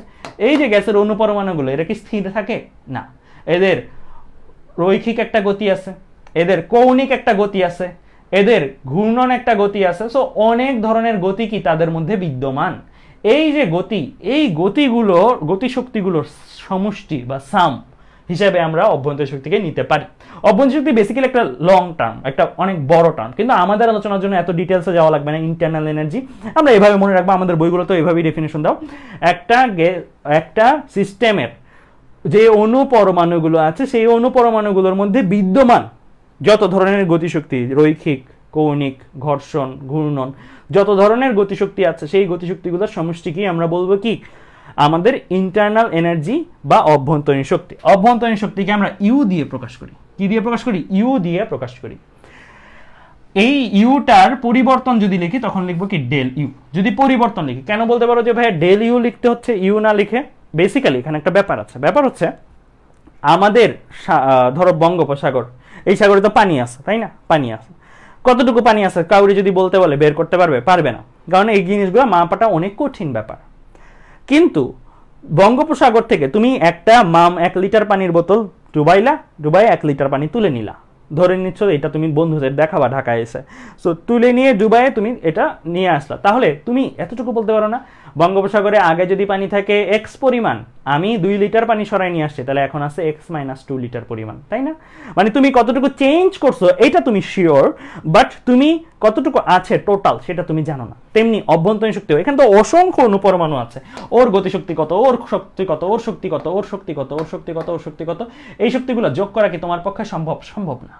এই শক্তিগুলো যোগ করা তোমার পক্ষে সম্ভব না। কিন্তু তুমি এটা জানো যে তুমি এক্সট্রা শক্তি, ধরো মাম পানি 2 লিটার এক্সট্রা ঢাললা অথবা 2 লিটার তুমি এক্সট্রা নিয়ে নিলা, এই জিনিসটা তুমি জানো যে কতটুকু এক্সট্রা তুমি দিছো বা কতটুকু এক্সট্রা সরাইছো। দ্যাট মিনস আমরা অভ্যন্তরীণ শক্তির পরিবর্তন মাপতে পারি, কিন্তু অভ্যন্তরীণ শক্তি কত সেটা আমাদের পক্ষে মাপা সম্ভব না বাস্তবিকভাবে, কারণ এই জিনিসটা অনেকগুলো ফ্যাক্টরের উপর ডিপেন্ড করে, ঠিক আছে? তাই আমরা এই জায়গাগুলোতে ডেল ইউজ করব। কোনো একটা বস্তুতে, ধরো আমি বললাম যে এই যে বইটা আছে, এই বইয়ে তাপ কত, এই বইটার মধ্যে তাপের পরিমাণ কত, এই জিনিসটাকে আমরা বের করতে পারবো? তাপের পরিমাণ বের করতে পারবো না। কিন্তু যদি আমি এটাকে হিট দিই, আমি যদি জানি যে এটার তাপমাত্রা আগে ছিল এত, পরে হয়েছে এত, তাহলে Q equal to ms del theta formula use করে কিন্তু ওর তাপের কতটুকু তাপ আমি এক্সট্রা দিছি সেটা জানতে পারবো, তাই না? ফ্রিজে যদি রেখে তাপ ঠান্ডা হয়ে যায় বইটা, তাহলে ms ডেল থিটা দিয়ে আমি ওর মধ্যে কতটুকু তাপ সরে গেছে, ওর থেকে কতটুকু তাপ ছেড়ে দিছে সেটা জানতে পারবো, কিন্তু ওর মধ্যে মোট তাপের পরিমাণ যেটা সেটা কিন্তু আমরা জানতে পারবো না। তাই আমরা এই জায়গাগুলোতে ম্যাথ করার জন্য কি করব? ম্যাথ করার জন্য আমরা ডেল সহ টার্মগুলো ইউজ করব, ডেল সহ টার্মটা ইউজ করব। তাহলে ডেল কিউ, যেই তাপটা আমরা দিছি, যে এটা কি করে? ডেল ইউ তৈরি করে আর ডেল ডাব্লিউ করে। তার মানে এটা কিন্তু শক্তির নিত্যতা সূত্রই ব্যবহার বলতে গেলে, তাই না? এটা শক্তির নিত্যতা সূত্রের একটা রূপ না বলতে গেলে। দেখো, যেই পরিমাণের শক্তি আমি দিছি সেই পরিমাণের শক্তির কিছুটা আমার অভ্যন্তরীণ শক্তি বাড়াইছে, যেটা আসলে কিসে ভূমিকা রাখছে? তাপমাত্রার বৃদ্ধিতে ভূমিকা রাখছে। অভ্যন্তরীণ শক্তি বাড়লে তাপমাত্রা বৃদ্ধি হয় কেন? কারণ অভ্যন্তরীণ শক্তি কি সার্বিক গতিশক্তি বলতে পারি। এখন সে যদি ছোটাছুটি বাড়ে, ধাক্কাধাক্কি বাড়ে পাশের মানুষের সাথে, পাশের অণুগুলোর সাথে, ধাক্কাধাক্কি করলে কি হয়? ধাক্কাধাক্কি করলে কি হয়? কিছু পরিমাণের তাপ উৎপন্ন হয়, তাপমাত্রা একটু গরম হয় না একজন আর একজন। সো আলটিমেটলি যদি ধাক্কাধাক্কি সে করে, তখন এটা কি হয়? তাপমাত্রা তৈরিতে বা তাপমাত্রা বৃদ্ধিতে ভূমিকা রাখে। তাই আমরা মেয়রের প্রকল্পে দেখব ইউ আর টি পরস্পরের সাথে সম্পর্কিত। ইউকে যদি বাড়াই টি ও বাড়ে, ইউকে যদি কমাই টি ও কমে। এটাকে বলে মেয়রের প্রকল্প। একটু পরেই আসতেছে এই জিনিসটা। তাহলে ডেল কিউ এর একটা অংশ তাপমাত্রা বৃদ্ধিতে ভূমিকা রাখে, যেটা ডেল ইউ, আরেকটা অংশ প্রসারণে ভূমিকা রাখে, সেটা হচ্ছে del W. Del Q equal to del U plus del W. 9-10-এ তোমরা যেই জিনিসগুলো পড়ছো সেটা তোমরা ডেল কিউ এর ডেল ডাব্লিউটাও পড়ছো আলাদা করে, ডেল কিউ এর সাথে ডেল ইউ এরটাও কিন্তু পড়ছো। এটা কোথায় পড়ছো? এটা পড়ছো তোমরা মনে করে দেখো, কঠিন বস্তুর দৈর্ঘ্য প্রসারণ সহগ, ক্ষেত্রফল প্রসারণ সহগ, এই জিনিসগুলো বা বায়বীয় বস্তুর আয়তন প্রসারণ সহগ, এই জিনিসগুলো তুমি পড়ছো এই জায়গাটার মধ্যে। আর এটা কই পড়ছো? এটা তুমি পড়ছো del Q equal to ms del theta, পড়ছো না? আমরাও প্রথমে করাইছি, তাই না? ms del theta. এই জায়গায় তোমরা পড়ছো কি? এই জায়গায় তোমরা পড়ছো অভ্যন্তরীণ শক্তির পরিবর্তনের ব্যাপারটা, অর্থাৎ এটা তাপমাত্রার বৃদ্ধির সাথে ডিল করে, ঠিক আছে? তাহলে এই জিনিসগুলো কিন্তু কোনোটাই অজানা না। সো এই জিনিসটাই আমরা এখন বিগার পিকচারটা দেখতেছি, তাই তো? আচ্ছা, তাহলে আমরা del Q equal to del U plus del W, তাপগতিবিদ্যার প্রথম সূত্রটাই এটাই হচ্ছে প্রথম সূত্রটা। এটাকে বাংলা ভাষায় লিখতে গেলে এভাবে লেখা হয়, সিস্টেমে প্রদত্ত তাপশক্তির অর্থাৎ ডেল কিউ এর কিছু অংশ ডেল ইউ বৃদ্ধি করে এবং বাকি অংশ অবশিষ্ট শক্তি কাজ সম্পাদন করে। অবশিষ্ট শক্তি কি করে? কাজ সম্পাদন করে। এইটাই হচ্ছে এটার বাংলা লেখাটা, ঠিক আছে? তাহলে এই জায়গায় একটা ইম্পর্টেন্ট পার্ট আমরা এখন পড়তে যাচ্ছি। এটা খুবই ইম্পর্টেন্ট। এখন যে পার্টটা পড়বো এটা খুবই ইম্পর্টেন্ট। এন্ড যারাই বলতেছো যে থিওরি পারি ম্যাথ পারি না, তারা না পারার একটা বড় কারণ হচ্ছে এই জিনিসটা ভালো না বোঝা। এই জিনিসটা ভালো বুঝলে এই চ্যাপ্টারে আজকের ক্লাসে যেই ম্যাথগুলো করবো এগুলো যোগ বিয়োগের ম্যাথ, সব যোগ বিয়োগের ম্যাথ। যোগ বিয়োগ ছাড়া গুণ করতে হবে না। আমি বললাম বেশিরভাগই যোগ বিয়োগ, পি ডেল বিটা জাস্ট একটু গুণ করতে দিতে পারে, বাট বাকি সব যোগ বিয়োগ, যোগ বিয়োগ সব যোগ বিয়োগ। ভাগেও যাইতে হবে না, গুণেও যাইতে হবে না, যোগ বিয়োগ অলমোস্ট। সো যোগ বিয়োগের সময় আমাদের প্লাস মাইনাস নিয়ে ঝামেলা বাঁধায় ফেলো। Del Q del U del W এর চিহ্নের প্রথা আছে। ভেক্টর যখন আমরা পড়ি, ধরো সাপোজ ডান দিকে একটা বস্তুর বেগ 2 মিটার পার সেকেন্ড, বাম দিকে সাপেক্ষে ওই বস্তুটার বেগ কত? -2 না? কোন একটা বস্তু ডান দিকে যাচ্ছে, 2 মিটার পার সেকেন্ড বেগে যাচ্ছে, তুমি বাম দিকে প্লাস ধরছো, তুমি বাম দিকে পজিটিভ ধরছো, তাহলে এই বস্তুটার বেগ কত বলবা? -2 মিটার পার সেকেন্ড বলবা না? বলবা। ভেক্টরের ক্ষেত্রে আমাদের কিন্তু এই স্বাধীনতাটা আছে। ডান দিকে প্লাস ধরলে বাম দিকের জিনিস মাইনাস, বাম দিকে প্লাস ধরলে ডান দিকের জিনিস মাইনাস। এই যে শক্তি কাজ, এরা কি রাশি? এরা কি রাশি? স্কেলার না ভেক্টর? এরা স্কেলার না ভেক্টর? শক্তি বা কাজ এরা সবাই ভেক্টর রাশি, সরি স্কেলার রাশি। এরা সবাই স্কেলার রাশি। 19 পড়ছো না কাজ শক্তি ক্ষমতা অধ্যায়, কাজ শক্তি ক্ষমতা অধ্যায়ে পড়ছো না কাজ শক্তি ক্ষমতা, তিনটাই কি রাশি? স্কেলার রাশি। যদি এরা ভেক্টর রাশি হইতো তাহলে আমার প্লাস মাইনাস শিখাই লাগতো না আলাদা করে, তখন আমার স্বাধীনতা থাকতো, আমি ডান দিকে প্লাস ধরলে বাম দিকে মাইনাস, আমি বাম দিকে প্লাস ধরলে ডান দিকে মাইনাস, তাই না? এইভাবে কাজ করতে পারতাম। কিন্তু এরা স্কেলার রাশি, স্কেলার রাশিতে তুমি চাইলেই প্লাস বলতে পারো না, চাইলেই মাইনাস বলতে পারো না, এগুলোর নিয়ম আছে, প্লাস কি মাইনাস কি এটা নিয়ম আছে, তাই না? তো এই জায়গাটার মধ্যে কিন্তু ব্যাপারটা বোঝার যে আমার ডেল কিউ প্লাস বললে কি বুঝবো, ডেল কিউ মাইনাস বললে কি বুঝবো, এন্ড এই জিনিসগুলোর একদম এস্টাবলিশড। এগুলো এমন না যে আমি আমার ইচ্ছা মতন প্লাস মাইনাস দিতে পারবো, যেটা ভেক্টরের ক্ষেত্রে দিতে পারতাম, ডান দিকে চাইলেই প্লাস ধরতে পারি, বাম দিকে চাইলেই প্লাস ধরতে পারি। এই জায়গাটা এই চার্টটা খুবই ইম্পর্টেন্ট, এই চার্টটা একটু লিখে ফেলো আগে আগে এই চার্টটা, এই পেজে কি কি লিখবা এটা একটু বলে দিই, তারপরে আমরা এই চার্টটা পড়াচ্ছি, একটু লিখে ফেলো আগে। এইটা লিখবা, এই যে এই সূত্রটা পরিচয় সহ এই চার্টটা লিখবা, এই চার্টটা লিখবা, এই দুটো জিনিস, এটা লিখবা, এই চার্টটা লিখবা, এটা লিখবা, এই চার্টটা লিখবা, এন্ড এটাও লিখে ফেলো। আচ্ছা এইটা লাগবে না, এটা লিখতে সময় লাগবে বেশি, এটা লাগবে না, স্লাইড দিয়ে দিব আমি, স্লাইড দিয়ে দিলে স্লাইড থেকে দেখে নেবে, এইটা আর এটা লিখে ফেলবা, এই দুটো জিনিস লিখে ফেলো, ম্যাথের জন্য কাজে লাগবে, এই দুটো জিনিস একটু লিখে ফেলবা, ম্যাথের জন্য কাজে লাগবে।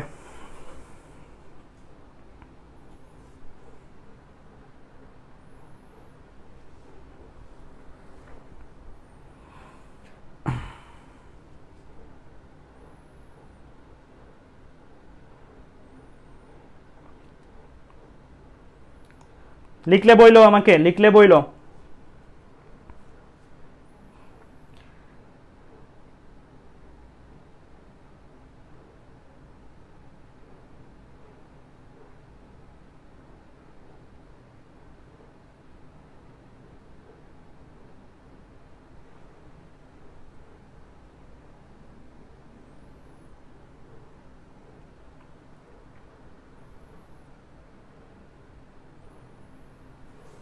লিখলে বইলো, এই পর্যন্ত লিখলে বইলো। সাবিল বলছো ডান, জায়েদ বলছো পরিবেশ সিস্টেমের উপরে কেমনে কাজ করে, আমি দেখাচ্ছি, আমি এখন দেখাচ্ছি, এটা জাস্ট লিখো, লেখার পরে আমি বলতেছি। ওকে খেয়াল করো, দেখো এখন এই জায়গাটার মধ্যে আসি, আমি বলছি যে অলরেডি ভেক্টরের ক্ষেত্রে তোমরা চাইলে F = -2 নিউটন যদি লেখো তাহলে বোঝা যাচ্ছে যেদিকে প্লাস ধরা হয়েছে তার সাপেক্ষে বিপরীত দিকে প্লাস যেদিকে ধরা হয়েছে তার বিপরীত দিকে বল হচ্ছে 2 নিউটন, তাই না? এটা কেন দেখতে পারছি, কারণ এটা ভেক্টর রাশি, হ্যাঁ এটা ভেক্টর রাশি। কিন্তু এই জায়গায় যদি আমি তোমাকে বলি ডেল কিউ = -2 জুল, এটা বললে তুমি কি বুঝবা? এটা বললে কি তোমার হবে যেদিকে প্লাস ধরা হয়েছে তার বিপরীত দিকে 2 জুল তাপ দেওয়া হয়েছে, এটা বললে কিন্তু হবে না। তাহলে এই ক্ষেত্রে এই -2 জুল কি বোঝায়? এই ক্ষেত্রে এই -2 জুল বোঝায় যে আমার যে সিস্টেমটা আছে, মানে যে গ্যাসটা আছে সেইটাতে তুমি তাপ দেও নাই, বরং সেটা থেকে তুমি তাপ নিয়ে নিছো। কত জুল? 2 জুল। এখন বাস্তবে এটা কেমন হইতে পারে? খুবই সিম্পল। তুমি যদি তাকে তাপ দাও, অর্থাৎ তুমি যদি তাকে গরম করো, বর্তমানে ফিগারটা যে অবস্থায় আছে এই অবস্থায় সে তাপ দিবে না নিবে? ফিগার দেখে বোঝা যায় সে তাপ নিচ্ছে, সে তাপ গ্রহণ করতেছে, গ্যাস তাপ নিচ্ছে, কারণ তাপ দেওয়া আছে, তাপের একটা উৎস দেওয়া আছে। তুমি যদি তার সাথে তাপ গ্রাহকের একটা উৎস, অর্থাৎ তুমি যদি তার ফ্রিজের মধ্যে ভরে রাখো, এই গ্যাসটাকে ধরো সিস্টেমটাকে ফ্রিজের মধ্যে ভরলা, ফ্রিজিং করলা, ফ্রিজের মধ্যে ভরলে এই যে 2 জুল, এই 2 জুল তাপ কি সে নিবে না আরো ছেড়ে দিবে? সে আরো ছেড়ে দিবে। তাহলে এই জায়গাটা দেখলে তোমার বুঝতে হবে, ও আচ্ছা এটা ফ্রিজে ভরা হয়েছে বা হিমাগারে রাখা হয়েছে, কিছু একটা হয়েছে এই জায়গায়, তাই না? এরকম টাইপের কিছু, সে তাপ ছেড়ে দিছে, তাই না? আচ্ছা তাহলে প্লাস হইলে বুঝবা যে এই আগুন দিছি, আর মাইনাস হইলে বুঝবা ফ্রিজে ভরছি। জাস্ট কথার কথা, ফর এক্সাম্পল, জাস্ট মনে রাখার জন্য এইভাবে মনে রাখতে পারো। অনেকভাবে হইতে পারে, ফ্রিজে না রেখেও তাপ সে ছেড়ে দিতে পারে, ঠিক আছে? কিন্তু আমি জাস্ট মনে রাখার জন্য বলতে চাচ্ছি প্লাস হলে তাহলে কি বুঝবো, যেমন এখানে মাইনাস হলে বুঝছি প্লাস যেদিকে ধরা হয়েছে তার বিপরীত দিকে 2 নিউটন বল দেওয়া, আর এটা মাইনাস হলে বুঝবো ফ্রিজে রাখছি, আর এটা প্লাস হলে বুঝবো তাপ আমি দিছি। মোট কথা গ্যাস যদি তাপ নেয়, সে যদি গ্রহণ করে তাহলে পজিটিভ, আর সে যদি তাপ ছেড়ে দেয় তাহলে নেগেটিভ। লেখা দুইটা আছে। সিস্টেম তাপ গ্রহণ করলে, সিস্টেমকে গ্যাসটা সিস্টেম তাপ গ্রহণ করলে পরিবেশ থেকে পজিটিভ, সিস্টেম যদি বর্জন করে তাহলে নেগেটিভ। ডেল ইউ, এবার আসি ডেল ইউ খুবই simple, straightforward. Del U এর মেইন ফর্মুলাটা হচ্ছে UF - UI, অর্থাৎ শেষ অভ্যন্তরীণ শক্তি বিয়োগ আদি অভ্যন্তরীণ শক্তি। এইটা যদি প্লাস হয় তাহলে বুঝতেই পারতেছো ভাইয়া UF গ্রেটার দেন UI হইলেই তো এটা প্লাস হওয়া সম্ভব। এইটা যদি বড় হয়, এইটা যদি ছোট হয়, তবেই তো প্লাস হওয়া সম্ভব। দ্যাট মিনস কি, শেষটা যদি বড় হয় আদিটার তুলনায়, তাহলেই ডেল ইউ কি প্লাস। তার মানে কি? তার মানে শেষ বড় হওয়া মানে কি, আগে ছোট ছিলাম পরে বড় হইছি, দ্যাট মিনস বৃদ্ধি পাইছি। তাহলে ডেল ইউ প্লাস হবে যখন সিস্টেমের অভ্যন্তর শক্তি বৃদ্ধি পায়, কারণ এটার মেইন ফর্মুলা হচ্ছে del U equal to UF minus UI. UF মানে ফাইনাল ইউ, আর ইউআই মানে ইনিশিয়াল ইউ, ইনিশিয়াল মানে আদি। তাহলে এটা প্লাস আসা মানে শেষটা বড় আদিটা ছোট, মানে বৃদ্ধি পাইছে। আর del U minus, del U যদি মাইনাস হয়, এটার মান ধরে -2 -10 কিছু একটা, -10 জুল বা কিছু একটা, তাহলে তখন কি বুঝবো? তখন বুঝবো ইউএফটা ছোট, ইউআইটা বড়। ইউএফটা ছোট, ইউআইটা বড়। এটা কখন? এটা হবে যদি হ্রাস পায়। আগে বড় ছিলাম পরে ছোট হয়ে গেছি, আগে বড় ছিলাম পরে ছোট হয়ে গেছি, তখনই ডেল ইউ মাইনাস আসবে। আর তার মানে কি? হ্রাস পাইলে। খুবই স্ট্রেট ফরওয়ার্ড, কঠিন কিছু না, খুবই স্ট্রেট ফরওয়ার্ড, তাই না? খুবই স্ট্রেট ফরওয়ার্ড। সিস্টেমের অভ্যন্তর শক্তি হ্রাস পাইলে ডেল ইউ মাইনাস, ঠিক আছে? মেইন ফর্মুলা মনে রাখলেই হয় del U equal to UF minus UI, তাহলে ওইটার প্লাস মাইনাস বোঝা যায়। এবার আমি আসি এরপরে ডেল ডাব্লিউ। এখন আমি দেখবো ডেল ডাব্লিউ। এখন ডেল ডাব্লিউ এর কথায় আসি। খেয়াল করে দেখো আমার এই ঘটনাটার মধ্যে এই জায়গায় যদি আমি একটা, এই জায়গাটার মধ্যে আমি যদি একটা বক্স রেখে দিই, সাপোজ ধরো এই জায়গায় আমি একটা বক্স রেখে দিলাম, যে কমলা একটা বক্স রেখে দিলাম। এই বক্সটা কি সিস্টেম না পরিবেশ? এই বক্সটা কি সিস্টেম না পরিবেশ? এই বক্সটা অবশ্যই পরিবেশ, বাইরের জিনিস। এখন গ্যাসটা যখন প্রসারিত হচ্ছে, আমার এই ঘটনার জন্য গ্যাসটা যখন প্রসারিত হচ্ছে, এটাকে কই রাখছে? অ্যাকচুয়ালি পিস্টনের উপরে। এইটা পিস্টনের উপরে থাকলে পিস্টন তো উপরে উঠতেছে, তাহলে এটাও কি লিফটের মতন মনে হবে না? সে লিফটে উঠছে, সে লিফটে উঠে সে এখানে কোথায় চলে আসবে? এই জায়গায় চলে আসবে। মানে এই কমলা বক্সটা আগে ছিল পিস্টনের উপরে, নিচের জায়গায়, এখনো পিস্টনের উপরেই আছে, পিস্টন উপরে উঠে গেছে গ্যাসের প্রসারণের কারণে। তাহলে এই বক্সটা এই জায়গা থেকে কোন জায়গায় উঠছে? উপরে উঠছে। তাহলে বক্সটা হচ্ছে পরিবেশ আর সিস্টেম হচ্ছে গ্যাস। তাহলে গ্যাস কি করছে? সিস্টেমের উপরে উঠাইছে না, কোলে নিছে না, উপরে উঠাইছে না। সো সিস্টেম যদি পরিবেশের উপরে কাজ করে, যেমন আমার এই ঘটনাটা কে কার উপরে কাজ করছে? সিস্টেম পরিবেশের উপরে কাজ করছে, তাহলে আমরা ডেল ডাব্লিউ কে বলবো কি? পজিটিভ। এটা গেল একটা ব্যাখ্যা, আরেকটা ব্যাখ্যায় আসি। Del W equal to P D del V বা পিডিভি পড়ছি না আমরা? পি তো এটা একটা মান, এটা তো চাপের একটা মান, তাই না? ডেল ভি এইটা একটা মান, যদি এই মান, এটা তো মান, এটা তো প্লাস, এইটা যদি প্লাস হয় তাহলে এটা প্লাস, এটা যদি মাইনাস হয় তাহলে এটা মাইনাস, তাই না? এটা তো অলওয়েজ প্লাস পি, তাই না? মান থাকলে। তাহলে খেয়াল করে দেখো এইটার সাপেক্ষেও ডেল ডাব্লিউ এর প্লাস মাইনাস যাচাই করা যায়। আমি একটু আগে একটা জিনিস লেখাইছি না তোমাদের, সেটা হচ্ছে ডেল ভি বা ডিভি যদি প্লাস হয় বলবা কি হচ্ছে? ডেল ভি এর ফর্মুলা আছে ভিএফ মাইনাস ভিআই, ঠিক আছে? শেষ আয়তন বিয়োগ আদি আয়তন। তো এটা যদি প্লাস হয় তাহলে কি হয়? প্রসারণ। আর এই ডেল ভি যদি প্লাস হয় তাহলে ডেল ডাব্লিউ কি আছে? সেটাও প্লাস আসে, ওকে, এটাও প্লাস। এবার আসি এই জায়গাটার মধ্যে, এইটা যদি মাইনাস হয় তাহলে কি? ডেল ভি মাইনাস হলে কি বোঝায়? এটা বোঝায় যে সংকোচন। আর সংকোচন যদি হয় তাহলে ডেল ডাব্লিউ তখন কি? মাইনাস। তার মানে এইটা আরেকটা ব্যাখ্যা, এটা তো একটা ব্যাখ্যা আছেই। সিস্টেম কাজ করছে পরিবেশের উপরে, সিস্টেম প্রসারিত হয়েছে, পরিবেশ উপরে যা কিছু আছে সেটারে সে উপরে উঠাইছে। একটা ওজন তো আছে তার নিচের দিকে, তাই না? একটা ওজনের কারণ, ওজন মানে একটা বল আছে এফ, আর এখানে একটা এক্সও আছে, একটা এক্স। পরিবেশ উপরের দিকে উঠছে, ও এটা উপরের দিকে উঠছে, এক্স। এফ ইন্টু এক্স করলে এখানে একটা কৃত কাজ আছে, এভাবেও বুঝতে পারো এক। আর আমি সহজভাবে সাজেস্ট করি এইভাবে বুঝা, সিস্টেম প্রসারণ হয়েছে ডেল ডাব্লিউ প্লাস, সিস্টেম সংকোচন হয়েছে ডেল ডাব্লিউ মাইনাস। এই যে এই ব্যাখ্যাটা। তাহলে এখন থেকে এটার সাথে এইভাবেই মনে রাখতে পারো। এইটা কখন? যদি প্রসারণ হয়। এইটা কখন? যখন সিস্টেম সংকোচন হয়। খুব সহজে মনে রাখতে পারবা, দুইটাই মনে রাখবা, ঠিক আছে? সিস্টেম যদি কাজ করে পরিবেশের উপরে, উদাহরণ দেখাইলাম, সিস্টেম পরিবেশের উপরে কাজ করছে, প্রসারণ। এখন পরিবেশ যদি কাজ করে সিস্টেমের উপরে তাহলে সংকোচন। এখন বলতে পারো ভাই আপনি তো সিস্টেম পরিবেশের উপরে কাজ করে বক্স দিয়ে দেখাইলেন, এবার পরিবেশ সিস্টেমের উপরে কাজ করে এরকম একটা দেখান।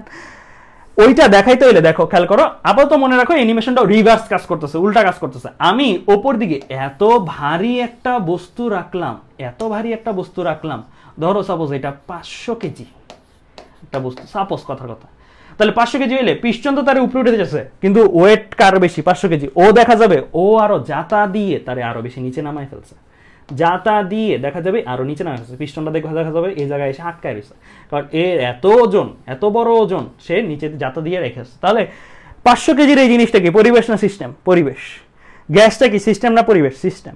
তাহলে এই 500 কেজিটা চাপ দিয়ে পিস্টন সহ তারা নামায় রাখছে না? নামায় রাখছে। তাহলে এই পরিবেশটা কি করছে, সিস্টেমের উপরে কাজ করছে। সো এইভাবেও মনে রাখতে পারো, এই যে ঘটনা দিয়ে আমি যদি বুঝাই, ঠিক আছে? ওকে, তাহলে প্রসারণ সংকোচন দিয়ে বুঝাইলাম, ঘটনা দিয়ে বুঝাইলাম, দুইভাবেই বুঝাইলাম, ঠিক আছে? কিভাবে সিস্টেম পরিবেশের উপরে কাজ করে, পরিবেশ সিস্টেমের উপরে কাজ করে, ঠিক আছে? দুইটিই বুঝাইলাম আলাদা করে। ওকে, তাহলে এই জায়গাটা আমরা বুঝছি। ফারহানও যুক্ত হয়ে গেছে অলরেডি, থ্যাংক ইউ ফারহান। ফারহানও আমার এই জায়গাটার মধ্যে কিউএন এর কাজটা করে দিচ্ছে, থ্যাংক ইউ। ওকে, তাহলে এইবার আমরা আশা করি পুরো জিনিসটা বুঝে গেছি। ওকে, তাহলে আমরা এবার চলে যাই এরপরে, আমরা এরপরে এই ম্যাথটা একটু তুলে ফেলো তো, 30 সেকেন্ড সময়, একদম বাচ্চা ম্যাথ, এটা একটু তুলে ফেলো 30 সেকেন্ড সময়, খুবই দ্রুত। এগুলো ওয়ার্ম আপ ম্যাথ, এগুলো পড়াচ্ছি জাস্ট বেসিক ক্লিয়ার হওয়ার জন্য। এই ম্যাথটা একটু তুলে ফেলো 30 সেকেন্ড সময়, 30 সেকেন্ড সময়। এই ম্যাথটা একটু তুলে ফেলো 30 সেকেন্ড সময়। এই ম্যাথটা একটু তুলে ফেলো 30 সেকেন্ড সময়। তুলে ফেলো, দ্রুত তুলে ফেলো 30 সেকেন্ড সময়। এন্ড জানাইও কিন্তু আমাকে তোমরা বড় ক্লাস করতে রেডি কিনা, আমি কিন্তু নিতে রেডি। এখন তোমরা রেডি হলেই আমি এটা বড় ক্লাস নিব। এই ম্যাথটা একটু তুলে ফেলো দ্রুত, এটা একদম বাচ্চা ম্যাথ। এরপরে একটা তুলনামূলক একটু মোটামুটি ম্যাথ পড়বো, বাট এরপরে আরো কয়েকটা ম্যাথ আসছে কনসেপচুয়াল, ঠিক আছে? এই ম্যাথটা একটু দ্রুত তুলে ফেলো। তোলা হইলে আমাকে বইলো তুলসি, তোলা হলে আমাকে বইলো Tulsi. Rosy, Ruchi, Javed ready, Pushpa ready, Mehjabin, Mahi ready. Okay fine, আশা করি তোমরা তুলে ফেলছো এই ম্যাথটা। আচ্ছা, তাহলে এখানে কি বলা আছে? তাপগতিবিদের একটি সিস্টেমের একটি নির্দিষ্ট ভর গ্যাসের চাপ এমন ভাবে পরিবর্তন হলো যাতে গ্যাসটি 20 জুল তাপ ত্যাগ করলো ও গ্যাসের উপরে 8 জুল কাজ হলো। প্রাথমিক অভ্যন্তরীণ শক্তি 30 জুল হলে চূড়ান্ত অভ্যন্তরীণ শক্তি কত? তাহলে এখানে খেয়াল করে দেখো, গ্যাসটি 20 জুল তাপ ত্যাগ করলো, এটা দেওয়া আছে না? 20 জুল তাপ ত্যাগ করছে, মানে সিস্টেম কি করছে? তাপ নিছে না তাপ দিছে? তাপ দিয়ে দিছে। দ্যাট মিন্স আমার এখানে ডেল কিউ দেওয়া আছে, এন্ড ডেল কিউ এর ভ্যালু কত? -20। কেন মাইনাস দিলাম ভাইয়া? কারণ সিস্টেম কিন্তু তাপ নেয় নাই, বরং দিয়ে দিছে, মানে সিস্টেমটা ফ্রিজে রাখার মতন একটা কিছু হয়েছে, তাই না? গ্যাসের ওপর 8 জুল কাজ করা হলো, অর্থাৎ গ্যাস তো সিস্টেম, তাহলে সিস্টেমের ওপরে কাজ করেছে। সিস্টেম করছে না, সিস্টেম যদি করতো তাহলে প্লাস বলতাম, সিস্টেমের ওপরে করা হয়েছে। তাই মানে এই যে এই পরিমাণটা ডেল ডাব্লিউ দেওয়া আছে, ডেল ডাব্লিউ দেওয়া আছে কত? -8 জুল। তো এই যে প্লাস মাইনাস গুলা আইডেন্টিফাই করতে পারলে কিন্তু আমার ম্যাথ ডান। প্রাথমিক অভ্যন্তরীণ শক্তি 30 জুল হলে, অর্থাৎ আমার ইউআই দেওয়া আছে, ইউআই যদি 30 জুল হয়, চূড়ান্ত অভ্যন্তরীণ শক্তি কত? ইউএফ কত? খুবই ইজি ম্যাথ, খুব দ্রুত করে ফেলতে পারো এগুলো, এগুলো একদম বাচ্চা math. Del Q equal to del U plus del W, সূত্র লিখে ফেললাম। লিখে ফেলার পরে আমি আচ্ছা ডেল ইউটাকে ভাঙাই লিখি, তাহলে সুবিধা হয়। ডেল ইউটাকে ভাঙাই লিখি, ইউএফ মাইনাস ইউআই লিখলাম, এন্ড ভ্যালুগুলো বসাই। ডেল কিউ এর জায়গায় আমি ভ্যালু বসাবো -20, ডেল ডাব্লিউ এর জায়গায় আমি ভ্যালু বসাবো -8, এন্ড ইউআই এর জায়গায় আমি ভ্যালু বসাবো 30। তাহলে ইউএফ আমি বের করব, একবারে ক্যালকুলেটরে করে ফেলবো, একদম ইজি ম্যাথ, তেমন কঠিন কিছু না। -20 -8 এদিকে আসলে -12। তো আলটিমেটলি এই জায়গা থেকে আমরা মুখে মুখেই করা যায়। UF del Q minus del W, তো -20 -8। তাহলে এই জায়গা থেকে কিন্তু আমি দেখতেছি আমার এখানে রেজাল্ট আসছে 18 জুল। তোমরা মিলায় দেখো এই 18 জুল আসে কিনা। হ্যাঁ, ঠিক আছে, 18 জুল। অনেকেই অ্যান্সার দিছো, 18 18 18। হ্যাঁ এক্স্যাক্টলি, এই ম্যাথের অ্যান্সার হচ্ছে 18 জুল। ঠিক আছে, তাহলে এই ম্যাথটা জাস্ট কিছুই না, একদম ওয়ার্ম আপ, সহজ একটা ম্যাথ। বাট স্টিল এই ম্যাথটা কিন্তু আমি বলবো যে একটা কনসেপ্ট বুক থেকেই নেওয়া, অর্থাৎ অ্যাডমিশনের কনসেপ্ট বুক থেকেই নেওয়া। এই টাইপের ম্যাথগুলো কিন্তু টুকটাক তোমার এমসিকিউতে কাজে লাগতে পারে। ডিউ অ্যাডমিশন টেস্টে বেসিক্যালি এই টাইপের ম্যাথগুলো লাগতে পারে। কেন? কারণ এগুলো মুখে মুখে করা যায়, ক্যালকুলেটর ছাড়া করা যায়, তাই। ঠিক আছে, তাহলে এই ম্যাথটা হয়ে গেলে এবার আমরা চলে যাই আমাদের এরপর একটু তুলনামূলক কঠিন ম্যাথগুলোর দিকে আগাই। তাহলে এই ম্যাথটা আমরা এইভাবে করলাম। যে এই ম্যাথটা এভাবে ভাঙায়ও করতে পারো কেউ, এই যে ডিইউ এভাবেও করতে পারো, অথবা একবারে আমার মতন করে করতে পারো, ডি দাও ডেল দাও কোনো সমস্যা নেই, একই কথা। ঠিক আছে, ঠিক আছে, ওকে ফাইন। তাহলে এই ম্যাথটা আমার হয়ে গেল। এই ম্যাথটা দেখি, এটাও সহজই ম্যাথ, কুমিল্লা বোর্ড 2005 সালে আসা। এই ম্যাথটা একটু 30 সেকেন্ড সময় একটু তুলে ফেলো দ্রুত। এই ম্যাথটা 30 সেকেন্ড সময় একটু তুলে ফেলো দ্রুত, 30 সেকেন্ড সময় একটু দ্রুত তুলে ফেলো।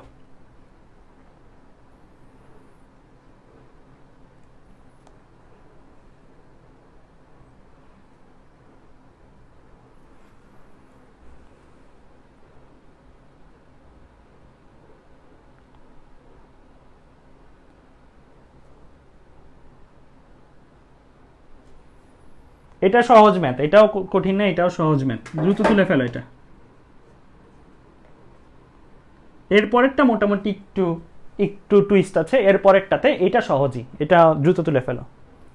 তোলা হইলে আমাকে বইলো, তোলা হইলে আমাকে বইলো। তোমরা তুলতে তুলতে আমি প্রশ্নটা একটু পড়ি। কোন সিস্টেম পরিবেশ থেকে 800 জুল তাপ শক্তি শোষণ করায় এর অন্তস্থ শক্তি 500 জুল বৃদ্ধি পেল, সিস্টেম কর্তৃক পরিবেশের ওপর সম্পাদিত কাজের পরিমাণ নির্ণয় করো। ঠিক আছে, তাহলে পরিবেশ থেকে কি করছে সিস্টেমটা? 800 জুল তাপ শক্তি শোষণ করছে। সিস্টেম নিছে নাকি সিস্টেম দিছে? সিস্টেম নিছে, রাইট? দ্যাট মিন্স এখানে ডেল কিউ, এটা কি দেওয়া? 800 জুল। এটা কি দিব, প্লাস না মাইনাস? অবশ্যই এটা আমরা প্লাস দিব, তাই না? কারণ সিস্টেম পাইছে। এর অন্তস্থ শক্তি 500 জুল বৃদ্ধি পেল, তাহলে এটা কি দেওয়া আছে? Del U. প্লাস না মাইনাস? প্লাস 500। কেন? কারণ 500 প্লাস হবে, কারণ আমার এখানে অন্তস্থ শক্তি কি বৃদ্ধি পাইছে, রাইট? বৃদ্ধি পাইছে। বলছে যে পরিবেশের ওপর সিস্টেম কর্তৃক পরিবেশের ওপর সম্পাদিত কাজ, দ্যাট মিন্স ডেল ডাব্লিউ জানতে চাইছে। খুবই ইজি ম্যাথ, দেখছো কুমিল্লা বোর্ডে কত সহজ ম্যাথ আসছে, তোমাদের অ্যাসাইনমেন্ট একটা কঠিন ম্যাথ দেয়। Del Q equal to del U plus del W. So আমরা আস্তে আস্তে সহজ করতে করতে পরে কঠিনের দিকে যাব, মুখে মুখে করে ফেলা যায়। সো আমি এটা আলাদা করে লিখতেছি না, ক্যালকুলেশনটা 800 ডেল ইউ দেওয়া আছে 500, 800 মাইনাস 500 ইকুয়াল টু 300। ঠিক আছে, তাহলে এই ম্যাথটাও হয়ে গেল। সো এরকম ম্যাথও আসে, খুব সহজ। বাট আমরা একটু এরপরের ম্যাথটা যেটা দেখবো, এটা একটু তুলনামূলক একটু চিন্তা ভাবনা করতে। এরপরেরটা আমি কুইজ রূপে নিব, 2 মিনিট সময় থাকবে এরপরেরটাতে। দেখি কারা কারা এরপরের ম্যাথটা পারো। যারা যারা এরপরের ম্যাথটা পারো তাদেরকে আমার তরফ থেকে অনেক অনেক থ্যাংক ইউ থাকবে। সো এই ম্যাথটা তাহলে আমরা মুছে ফেলি। এই ম্যাথটা আশা করি সবাই বুঝে ফেলছো, তেমন কঠিন কিছুই না। ঠিক আছে, এই ম্যাথটা তাহলে আমি মুছে ফেলতেছি, কেমন? সো এখানে কিছু না, del Q equal to del U plus del W. এখানে আমরা এই ম্যাথটা একটু মুছে ফেলি, আমরা একটু রিভিউ দেখে নিই। এই ম্যাথটা এইভাবে আমরা করে del Q equal to del U plus del W বের করছি, 800 মাইনাস 500 300 চলে আসছে। ঠিক আছে, এই স্লাইডগুলো চলে যাবে তোমাদের কাছে, কেমন? তাহলে আমরা এইভাবে করে ফেলছি। এবার এই ম্যাথটা দেখি, 2 মিনিট সময়, তোমাদের সময় শুরু হয়ে যাচ্ছে এখন। দেখি এই ম্যাথটা কারা কারা করতে পারো। এই ম্যাথটা দেখি কারা কারা করতে পারো। দেখি এই ম্যাথটা কারা কারা করতে পারো, কারা কারা আজকে ক্লাসে আছো এবং স্মার্ট মাইন্ড, তাদেরকে চিনতে চাই। এই ম্যাথটা দেখি কারা কারা করতে পারো।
আর 45 সেকেন্ড আছে, দেখি কারা কারা করতে পারো। একটা অ্যান্সারও কিন্তু এখন পর্যন্ত আমি পাইনি। খন্দকার ফরিদুজ্জামান -336.009 জুল, মেহজাবিন মাহি -336, -336.009, ইভান সরকার -336.00911 জুল, সামিউল হক -336, রুদ্র রয় মন -336, আসমা চৌধুরী -336.009, সাদিয়া ইউসরা -336.009, নাহিদ -336, পিঙ্কু দেবনাথ -336। অনেকেই কিন্তু সঠিক উত্তর দিছো, অনেকেই সঠিক দিছো। আচ্ছা আমি রুহান ফরিদুজ্জামান বা আইডিতে রুহান কমেন্ট করতেছে, অ্যান্ড রুহানের অ্যান্সার কিন্তু কারেক্ট হয়েছে, সবার আগে রুহানের অ্যান্সারটাই আমি পাইছি। তো চলো দেখি আমরা এবার এই ম্যাথটা কিভাবে করতে হয়। এই প্রশ্নটা একটু তুলে ফেলো তো ভাইয়া, 30 সেকেন্ড সময়, প্রশ্নটা একটু তুলে ফেলো, প্রশ্নটা একটু তুলে ফেলো, তারপরে আমি ম্যাথটা সলভ করাই দিচ্ছি। প্রশ্নটা একটু তুলে ফেলো, তারপরে আমি ম্যাথটা সলভ করাই দিচ্ছি। প্রশ্নটা একটু তুলে ফেলো।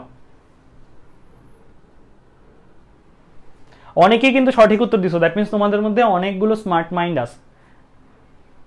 থ্যাংক ইউ সবাইকে আমার তরফ থেকে। সো প্রশ্নটা একটু তুলে ফেলো দ্রুত।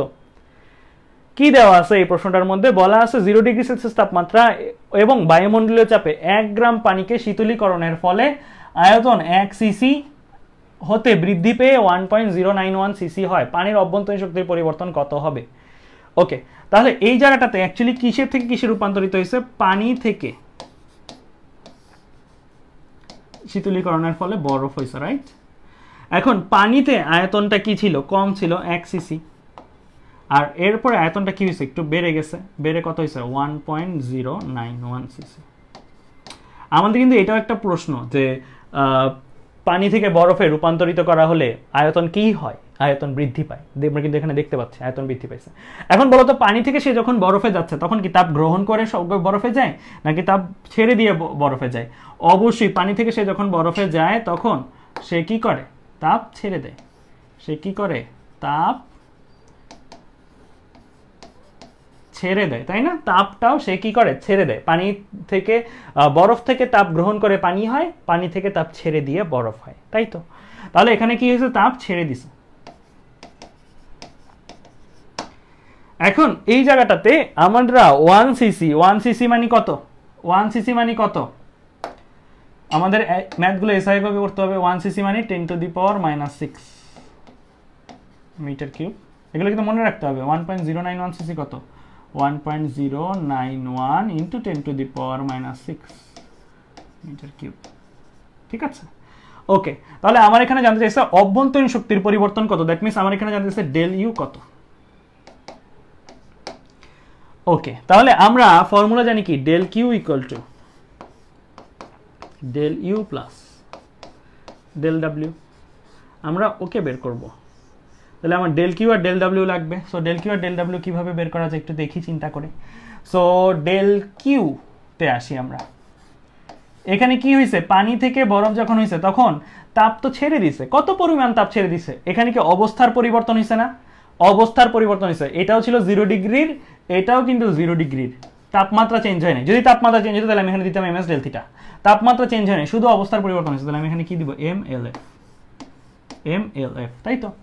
সো এম এর পরিমাণ 1 গ্রাম দেওয়া আছে না? দেওয়া আছে। 1 গ্রামকে কেজিতে নিলে 1 × 10⁻³ একবারে এখানে লিখি 1 × 10⁻³ এটা কেজিতে, গ্রাম রে কেজিতে নিছি, ঠিক আছে? এত কেজি। এম এর ভ্যালু বসাইলাম।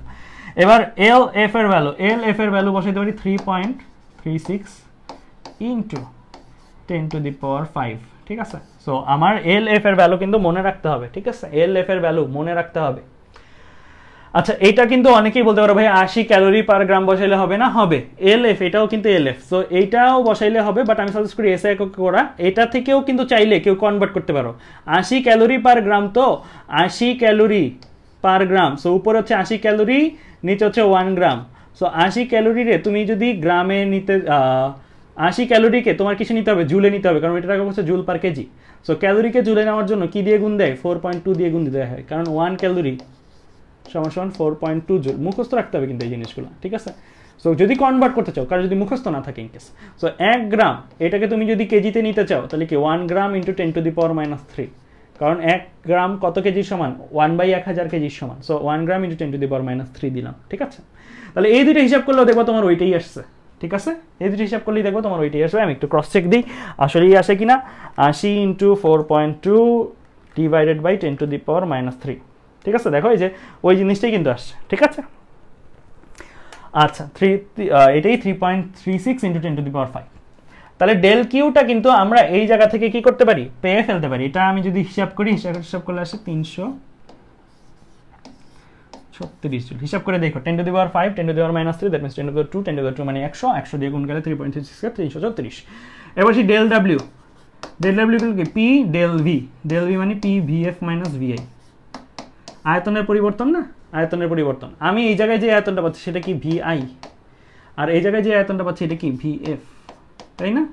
তাহলে আমি ভিএফ মাইনাস ভিআই যদি করি তাহলে আমার এখানে চাপ দেওয়া আছে না, বলা আছে একটা কথা, সেটা কি বায়ুমণ্ডলীয় চাপ। বায়ুমণ্ডলীয় চাপ মানে কত চাপ, 1 atm চাপ, 1 atm। 1 atm মানে কত প্যাসকেল, 101325 প্যাসকেল। এটাও মনে রাখতে হবে ভাইয়া, এখানে কিন্তু অনেকগুলো জিনিস মনে রাখতে হবে। 101325 প্যাসকেল। সো এখানে যে চাপটা বায়ুমণ্ডলীয় চাপ বলা, বায়ুমণ্ডলীয় কথাটার মধ্যে এই কথাটা লুকানো, 101325। তাহলে এটা গেল চাপ। এবার আসি আয়তন। আয়তন কত,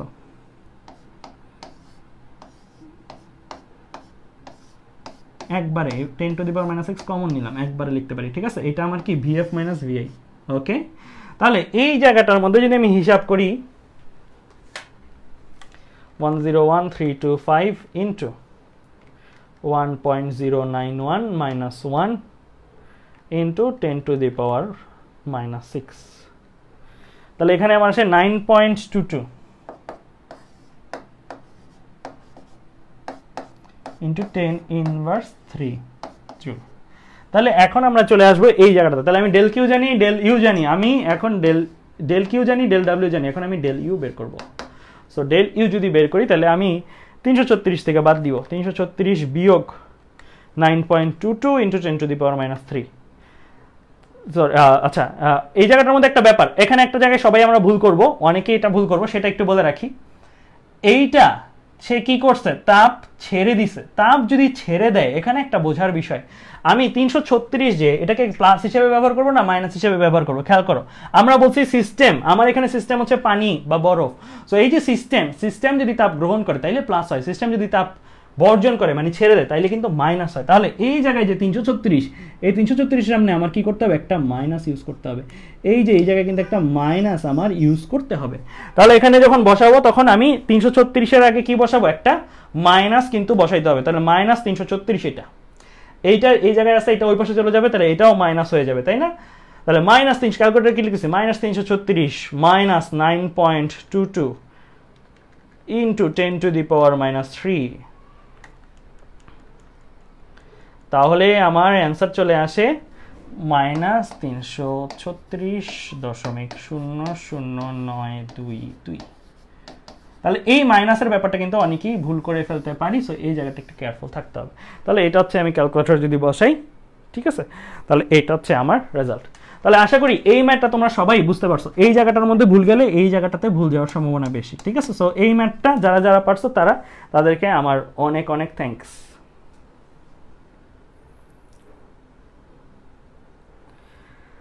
1 atm চাপ কেন নিছি, কারণ এখানে বায়ুমণ্ডলীয় চাপ বলা আছে। বায়ুমণ্ডলীয় চাপ মানে 1 atm চাপ, মানে বায়ু নর্মালি সমুদ্র পৃষ্ঠে যেই চাপ দেয়, ঠিক আছে? বায়ুমণ্ডলীয় চাপ মানে 1 atm, এটা কিন্তু মনে রাখতে হবে। বায়ুমণ্ডলীয় চাপ কথাটা থাকলেই আমরা 1 atm চাপ, P = 1 atm, ঠিক আছে? Okay fine. তাহলে আরেকবার আদনান অপূর্ব স্যার ডি কিউটা আরেকবার বুঝান। আচ্ছা, আমরা দুইটা জিনিস পড়ছি না, ডেল কিউ প্লাস হয় কখন, যখন তাপ গ্রহণ করে সিস্টেম, তাপ যখন গ্রহণ করে। পানি যদি তাপ গ্রহণ করে বরফ হইতো তাহলে আমরা ডেল কিউ প্লাস দিত। পানি তাপ ছেড়ে দিয়ে বরফ হইছে না, তাপ ছেড়ে দিছে। সিস্টেম তাপ ছেড়ে যদি দেয় তাহলে এটা কি হয়, মাইনাস হয় না? মাইনাস হয়। আমরা দুইটা কথা পড়ছিলাম কিন্তু, সিস্টেম যদি তাপ নেয় তাহলে প্লাস, সিস্টেম যদি তাপ ছেড়ে দেয় তাহলে কি, মাইনাস। এখানে সিস্টেম তাপ ছেড়ে দিয়ে বরফ হইছে, তাই আমার এই জায়গায় যখন কাজ করব ফাইনালি আমরা কি করব, একটা মাইনাস ইউজ করব। কেউ এই জায়গায় মাইনাস রাখতে পারো বা ওই জায়গায়ও লাস্টের লাইনে মাইনাস দিলেই হবে, লিখে দিতে হবে ব্র্যাকেটে তাপ ছেড়ে দিছে বলে। আর অ্যাডমিশন পরীক্ষায় এগুলো লেখাও দরকার নাই, ডিরেক্টলি ম্যাথে বসাই দিলেই হবে। Okay fine. তাহলে এই পর্যন্ত বুঝছো কিনা জানাও।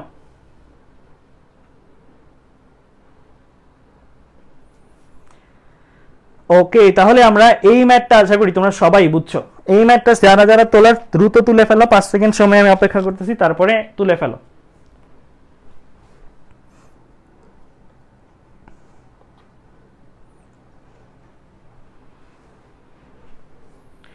আজকে কি বড় ক্লাস করবা নাকি করবা না আমাকে একটু কমেন্টে জানাও তো, বড় ক্লাস করবা কি করবা না আজকে,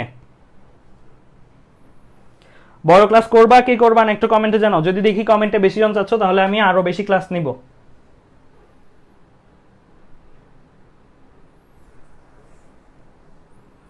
একটু কমেন্টে জানাও বড় ক্লাস করবা কি করবা না আজকে।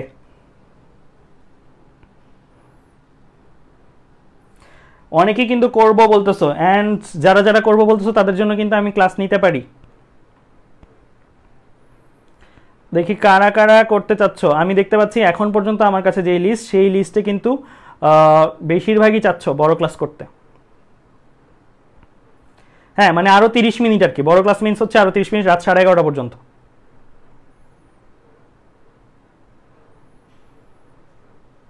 ওকে, অনেকেই করতে যাচ্ছ, তাই আমি তাহলে আর 30 মিনিট ক্লাস নিচ্ছি। Okay fine, thank you. তাহলে আমরা চলো আরো বেশ কিছু জিনিস পড়ে ফেলি। তাহলে আমরা এই ম্যাথটা দেখে ফেললাম। এই ম্যাথটা দেখার পরে এবার আমরা চলে আসি চলো আমাদের এর পরের আলোচনায়। আমরা তাপগতিবিদ্যার সূত্র দেখছি তাই না? এখন তাপগতিবিদ্যার সূত্র যেটা দেখছি, del Q equal to del U plus del W. এখনকার আলোচনাগুলো কিন্তু ইন্টারেস্টিং হবে। Del Q equal to del U plus del W, এই সূত্রটার 4টা প্রক্রিয়া শিখছি না, সমচাপ, সমায়তন, সমষ্ণ, রুদ্ধতাপীয়। 4টা প্রক্রিয়ায় রূপ কেমন হবে এই সমীকরণটার, সেই জিনিসটা নিয়ে আলোচনা করব। বিভিন্ন তাপগতীয় প্রক্রিয়ায় তাপগতিবিদ্যার প্রথম সূত্রের রূপ, অর্থাৎ এই সূত্রের রূপ নিয়ে আলোচনা করব। প্রথমেই আসি সমচাপ তাপগতীয় প্রক্রিয়া। সমচাপ তাপগতীয় প্রক্রিয়া কি হয়? পি কনস্ট্যান্ট থাকে। গ্রাফটা খুবই ইম্পর্টেন্ট এই জায়গাগুলোতে, গ্রাফটা খুবই ইম্পর্টেন্ট এই জায়গাগুলোতে। এই গ্রাফটা যদি থাকে, এই গ্রাফের মধ্যেই লুকানো কথা যে এটা সমচাপ প্রক্রিয়া। কিভাবে বুঝলাম ভাইয়া? দেখো এই গ্রাফটায় ওয়াই অক্ষ বরাবর তো এ চাপ আর এক্স অক্ষ বরাবর তো আয়তন। ওয়াই অক্ষ বরাবর কি একটা সুনির্দিষ্ট মান না, যত মানই হোক 200 300, আমি কথার কথা কেন লিখছি 200 প্যাসকেল বা যেহেতু একটা মান, সো সব সময় কি ওই একই মান না? অর্থাৎ পি ভার্সেস ভি গ্রাফ যদি এক্স অক্ষের সমান্তরাল হয়, যেমন আমার এখানে লাল গ্রাফটা এক্স অক্ষের সমান্তরাল যদি হয়, তাহলে আমার বুঝতে হবে এটা কি প্রক্রিয়া? এটা সমচাপ তাপগতীয় প্রক্রিয়া। শুধু এই লাইনটা দেখলেও বুঝতে হবে এটা কি? সমচাপ তাপগতীয় প্রক্রিয়া। সমচাপ তাপগতীয় প্রক্রিয়ার জন্য আমার যদি কৃতকাজের ফর্মুলা জানতে চাই, আমি লিখছিও অলরেডি। সমচাপ তাপগতীয় ফর্মুলার জন্য, তাপগতীয় প্রক্রিয়ার জন্য ফর্মুলা হচ্ছে পি ডেল ভি, রাইট? তাই না? DW equal to P del V বা ডিভি। ঠিক আছে, আমি যদি দুইটাকেই ডেল দিই তাহলে দুইটাকেই ডেল দিতে হবে, দুইটাকে ডি দিই দুইটাকেই ডি দিতে হবে। ঠিক আছে, তাহলে এইটা গেল সরাসরি সূত্র আকারে। তাহলে সূত্রের অবস্থা কি দাঁড়াবে? সূত্রের অবস্থা দাঁড়াবে del Q equal to del U plus P del V. তাহলে এইটা কিসের জন্য? এই সূত্রের রূপটা কিসের জন্য? যদি সমচাপ তাপগতীয় প্রক্রিয়ায় তাপগতিবিদ্যার সূত্রের রূপ চাই, তাহলে এইটা আমরা ইউজ করতে পারবো। এইটা আমরা ইউজ করবো, মানে জাস্ট কিছুই করি নাই, ডেল ডাব্লিউ কে আমি পি ডেল ভি দ্বারা রিপ্লেস করছি। কেমন? আচ্ছা, এবার আসি গ্রাফ থেকে। গ্রাফ থেকে যদি বলে সমচাপ তাপগতীয় প্রক্রিয়ায় কৃতকাজ বের করো, তাহলে তুমি কি করবা? এই প্রসেসটা ভালো করে খেয়াল করো। তোমাকে তো একটা প্রসেসের জন্য বলবে, তাই না? ওই প্রসেসটা যদি সমচাপ হয়, যেমন এখানে এ থেকে বি, যে দুইটা পয়েন্ট আমি কাটলাম, এ থেকে বি, প্রসেসটা কি? সমচাপ। কেন? এক্স অক্ষের সমান্তরাল। চিনতে হবে কিন্তু, গ্রাফ দেখে চিনতে হবে এক্স অক্ষের সমান্তরাল গ্রাফ, তার মানে এটার থেকে চাপ সমান, অর্থাৎ সমচাপ প্রক্রিয়া। সমচাপ প্রক্রিয়া কৃতকাজ বের করতে হলে তুমি এটা থেকে খাড়া নিচের দিকে টান দিবা, এটা থেকে খাড়া নিচের দিকে টান দিবা। টান দেওয়ার পরে যেই অংশটা তৈরি হবে, এক্স অক্ষের সাথে যেই অংশটা তৈরি হবে, এটা গ্রাফ থেকে করতেছি, একটু আগে সূত্র দিয়ে করছি, যেই অংশটা তৈরি হবে, এই অংশটার ক্ষেত্রফল যেটা, এই অংশটা, এটা কি একটা, আমার এখানে একটা আয়তাকার ক্ষেত্রফল তৈরি হয়েছে, আয়তাকার ক্ষেত্র তৈরি হয়েছে। এই আয়তাকার ক্ষেত্রের যেই ক্ষেত্রফল, সেটা কি আমরা বলবো কি? কৃতকাজ। অর্থাৎ এই অংশটাই কি আমার ডেল ডাব্লিউ। এই ক্ষেত্রফলের মানটাই কি? Del W. দৈর্ঘ্য গুণন প্রস্থ করবা, তোমার এখানে মান দেওয়া থাকবে, তোমার এখানে 200 এটা দেওয়া থাকবে, তোমার এখানে 10 20 এরকম মান দেওয়া থাকবে। তবে খেয়াল রাখতে হবে ভাইয়া, এই পি এর একক যেন প্যাসকেলে হয়, এই ভি এর একক যেন মিটার কিউবে হয়। যদি প্যাসকেল বা মিটার কিউবে না থাকে, তাহলে এই 10টারে কনভার্ট করে নিতে হবে মিটার কিউবে, 20টাকে কনভার্ট করে নিতে হবে মিটার কিউবে, আর এখানে যেই ভ্যালুটাই থাকবে এটাকে কনভার্ট করে নিতে হবে কি? প্যাসকেল। ঠিক আছে, আমরা দেখবো সামনের ম্যাথগুলোতে, আমরা এই জিনিসগুলো দেখবো, অন্যভাবে থাকতে পারে, দেন আমরা এই জিনিসগুলো এইভাবে দেখবো। কেমন? তাহলে আমাদের সমচাপ তাপগতীয় প্রক্রিয়া গ্রাফের ক্ষেত্রে দেখলাম এন্ড সূত্রের ক্ষেত্রে দেখলাম। তাহলে এই জিনিসটা আমাদের ডান। এখানে লেখার কিছুই নাই, কিছুই লিখতে হবে না, জাস্ট গ্রাফটা চেনে রাখতে হবে। কেমন? গ্রাফটা আমার এরকম হবে। কেমন? এক্স অক্ষের সাথে ক্ষেত্রফল তার আছে। তাহলে এই জিনিসটাই এই জায়গাটার মধ্যে দেখো আসছে। ঠিক আছে, সো আমরা এই জিনিসটাই লিখছি। ওকে, এই জিনিসটাই আমরা লিখছি। ঠিক আছে, একটু আগে।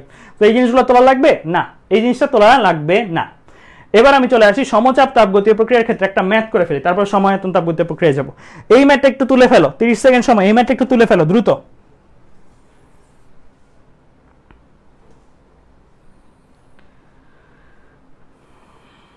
এই ম্যাথটা একটু তুলে ফেলো।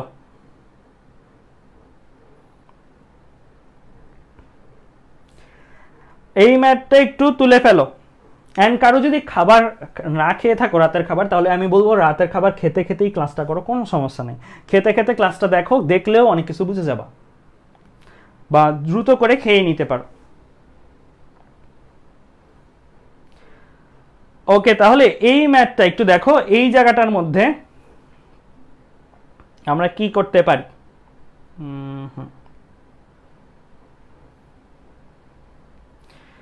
তাহলে এই ম্যাথটা একটু তুলে ফেলো দ্রুত।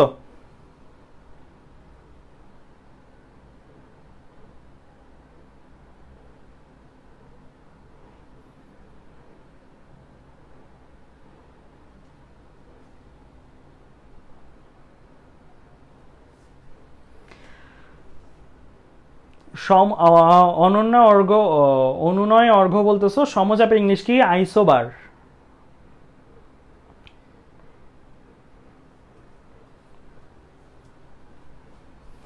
ওকে, তাহলে চলো এই ম্যাথটা আমরা দ্রুত দ্রুত একটু করে ফেলি। হ্যাঁ, এটা বোর্ডে আসা ম্যাথ, খুবই সহজ ম্যাথ। বলছে পিস্টনযুক্ত সিলিন্ডারে কিছু গ্যাস আবদ্ধ আছে, 300 প্যাসকেল স্থির চাপে ধীরে ধীরে 600 জুল তাপশক্তি সরবরাহ করায় সিস্টেম কর্তৃক সম্পাদিত কাজের পরিমাণ 900 জুল। কি কি দেওয়া? স্থির চাপ, দ্যাট মিনস সমচাপ তাপগতীয় প্রক্রিয়া, ধীরে ধীরে 600 জুল তাপশক্তি সরবরাহ করছে। সিস্টেম কি করছে? এটা নিচে না দিছে, তাপটা নিচে, দ্যাট মিনস এটার ভ্যালু দেওয়া আছে ডেল কিউ ইকুয়াল টু কত? 600, পজিটিভ 600। ঠিক আছে, del Q equal to positive 600 দেওয়া আছে। আর সম্পাদিত কাজের পরিমাণ কে করছে? সিস্টেম করছে না পরিবেশ করছে? সিস্টেম যদি করে তাহলে পজিটিভ, পরিবেশ যদি সিস্টেমের উপরে করে তাহলে নেগেটিভ।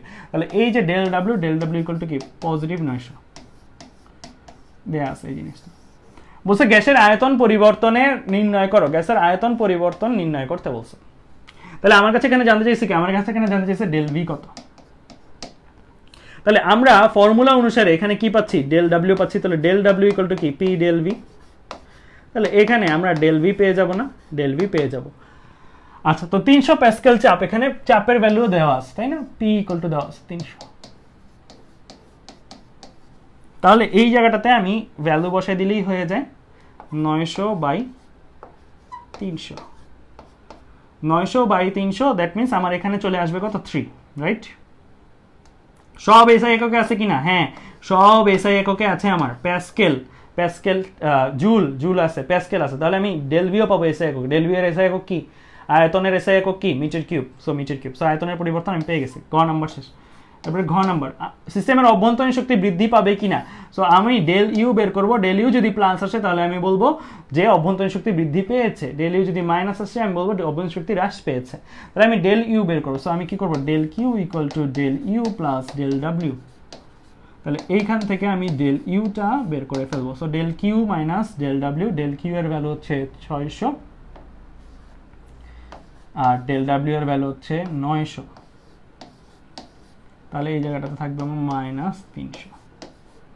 তাহলে অভ্যন্তরীণ শক্তি বৃদ্ধি পাবে না হ্রাস পাবে?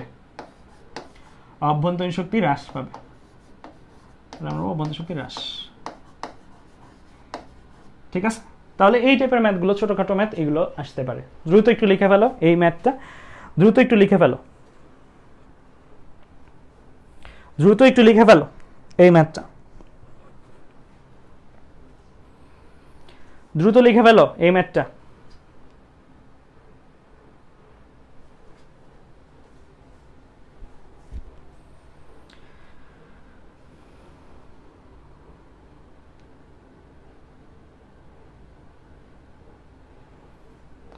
ওকে, তাহলে এবার আমরা চলে যাই আমাদের এরপরে।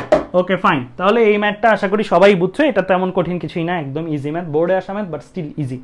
তোমাদের অ্যাসাইনমেন্টও এর চেয়ে কঠিন ম্যাথ দেয়, অ্যাসাইনমেন্টের ম্যাথগুলো আমরা সামনে করব, ঠিক আছে? ওকে, তাহলে এই জায়গাটায় আমি আশা করি আর কোনো কনফিউশনই থাকার কথা না কারো, ঠিক আছে? তাহলে আমরা এই ম্যাথটা মুছে ফেলি অ্যান্ড টাইপ করা ভার্সনটা দেখাই। টাইপ করা ভার্সনটা হচ্ছে এই, ঠিক আছে? তাহলে আমরা এই জিনিসটাই করছি। ওকে, এই জিনিসটাই করছি, মিলে নিলাম, আমাদের অ্যান্সার ঠিক আছে। এবার আসি সময়ায়তন প্রক্রিয়ায় তাপগতিবিদ্যার প্রথম সূত্রটার রূপ। খেয়াল করে দেখো, সময়ায়তন প্রক্রিয়ায় তাপগতিবিদ্যার প্রথম সূত্রটার রূপ করব। সময়ায়তন প্রক্রিয়ার জন্য কি হয়, ভি কনস্ট্যান্ট থাকে, অর্থাৎ আয়তনের মান বাড়া যাবে না কমা যাবে না। এইটার জন্য গ্রাফটা একটু ইম্পর্টেন্ট, সবাই ভালো করে দেখো। পি আর ভি গ্রাফটা কেমন, এই রকম। সময়ায়তন প্রক্রিয়ার গ্রাফ কেমন, এই রকম হবে। সময়ায়তন প্রক্রিয়ার গ্রাফ কিন্তু এই রকম হবে না। একটা ভুল অনেকেই করতে পারি, যে আগে ধরো সে এ বিন্দুতে ছিল,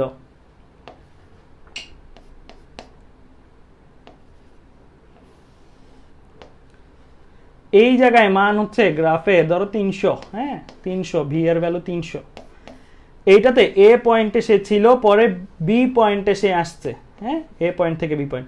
দেখে মনে হইতে পারে এ আর বি দুইটার মানই 300। এটাকে সময়ায়তন প্রক্রিয়া বলবো? এটাকে কি সময়ায়তন প্রক্রিয়া বলবো? এটা কি সময়ায়তন প্রক্রিয়া? না, এটা সময়ায়তন প্রক্রিয়া না। সময়ায়তন প্রক্রিয়া কোনটা? এইটা। এইখানে এ থেকে বি তে যাবার মুহূর্তে মুহূর্তে প্রত্যেকটা পয়েন্টে পয়েন্টে আয়তন কি ছিল? সমান ছিল। এইটা হচ্ছে সময়ায়তন, এটা সময়ায়তন না। এটাতে এ থেকে বি এর, এ তে আয়তন যা বি তে আয়তন তা, বাট এ থেকে বি এর মাঝখানে যাওয়ার প্রসেসটাতে আয়তন কি ছিল? সমান ছিল না। এই প্রসেসটা যেই প্রসেসই হোক না কেন, এই প্রসেসে আমরা বলতে পারবো না এটা সময়ায়তন প্রক্রিয়া, ওইটাকে আমরা বলতে পারবো সময়ায়তন প্রক্রিয়া। এটা কিন্তু ইম্পর্টেন্ট। সময়ায়তন প্রক্রিয়া যদি হয়, মানে এইটা যদি হয় এটা সময়ায়তন প্রক্রিয়া, তাহলে সময়ায়তন প্রক্রিয়া যদি হয় তাহলে এইখানে যদি কৃতকাজ বের করতে বলে, কৃতকাজ বের করতে কেমনে? গ্রাফ থেকে। প্রথমত আসি সূত্র থেকে কেমনে বের করতে? সূত্র থেকে ফর্মুলা কি? P del V. P del V ফর্মুলায় ডেল ভি এর জায়গায় যদি 0 বসায় দাও, তাহলে এই পুরো অংশটা কি হয়ে যায়? 0 হয়ে যায়। দ্যাট মিন্স ডেল ডাব্লিউ অংশটা কি হয়? 0 হয়ে যায়। তাহলে সময়ায়তন প্রক্রিয়ায় ডেল ডাব্লিউ হচ্ছে 0, তাহলে del Q equal to del U. এটা গেল সূত্র থেকে। এবার আসি গ্রাফ থেকে। গ্রাফ থেকে কিভাবে বের করতাম ভাইয়া? যেই পয়েন্ট থেকে যেই পয়েন্টে যাচ্ছে ওই পয়েন্ট থেকে খাড়া এক্স অক্ষের দিকে একটা দাগ টান দিতাম, সেকেন্ড পয়েন্টটা থেকে খাড়া এক্স অক্ষের দিকে দাগ টান দিতাম, তারপরে যে ক্ষেত্রফলটা তৈরি হতো, এখানে কোনো ক্ষেত্রফল তৈরি হচ্ছে? এ থেকে এক্স অক্ষের দিকে দাগ টান দিছি, বি থেকে এক্স অক্ষের দিকে দাগ টান দিছি, কোনো ক্ষেত্রফল তৈরি হয়েছে? কোনো ক্ষেত্রফল তৈরি হয়নি। তার মানে এই জায়গায় কোনো কৃতকাজ আছে? এই জায়গায় কিন্তু কৃতকাজ, কৃতকাজ, ক্ষেত্রফল নাই, ক্ষেত্রফলের ভ্যালু 0, তার মানে কৃতকাজ কত? 0। এক্স অক্ষের সাথে ক্ষেত্রফল নাই, এক্স অক্ষের সাথে ক্ষেত্রফল 0, দ্যাট মিন্স কৃতকাজ কত? 0। দুইভাবে দেখাইলাম ভাইয়া গ্রাফ থেকে।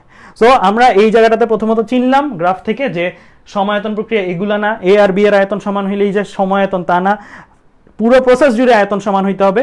অ্যান্ড তারপরে এই জিনিসটা দেখলাম। ওকে, তাহলে এই জায়গাটা আশা করি আমরা বুঝতে পারছি। সো এই পেজে তেমন নতুন করেই তোলা লাগবে না কিছু, এই গ্রাফটা একটু তুলে রাখতে পারো, এই গ্রাফটা তুলে রাখতে পারো, এটা কাজে লাগবে। এই গ্রাফটা তুলে রাখতে পারো, এই গ্রাফটা তুলে রাখতে পারো।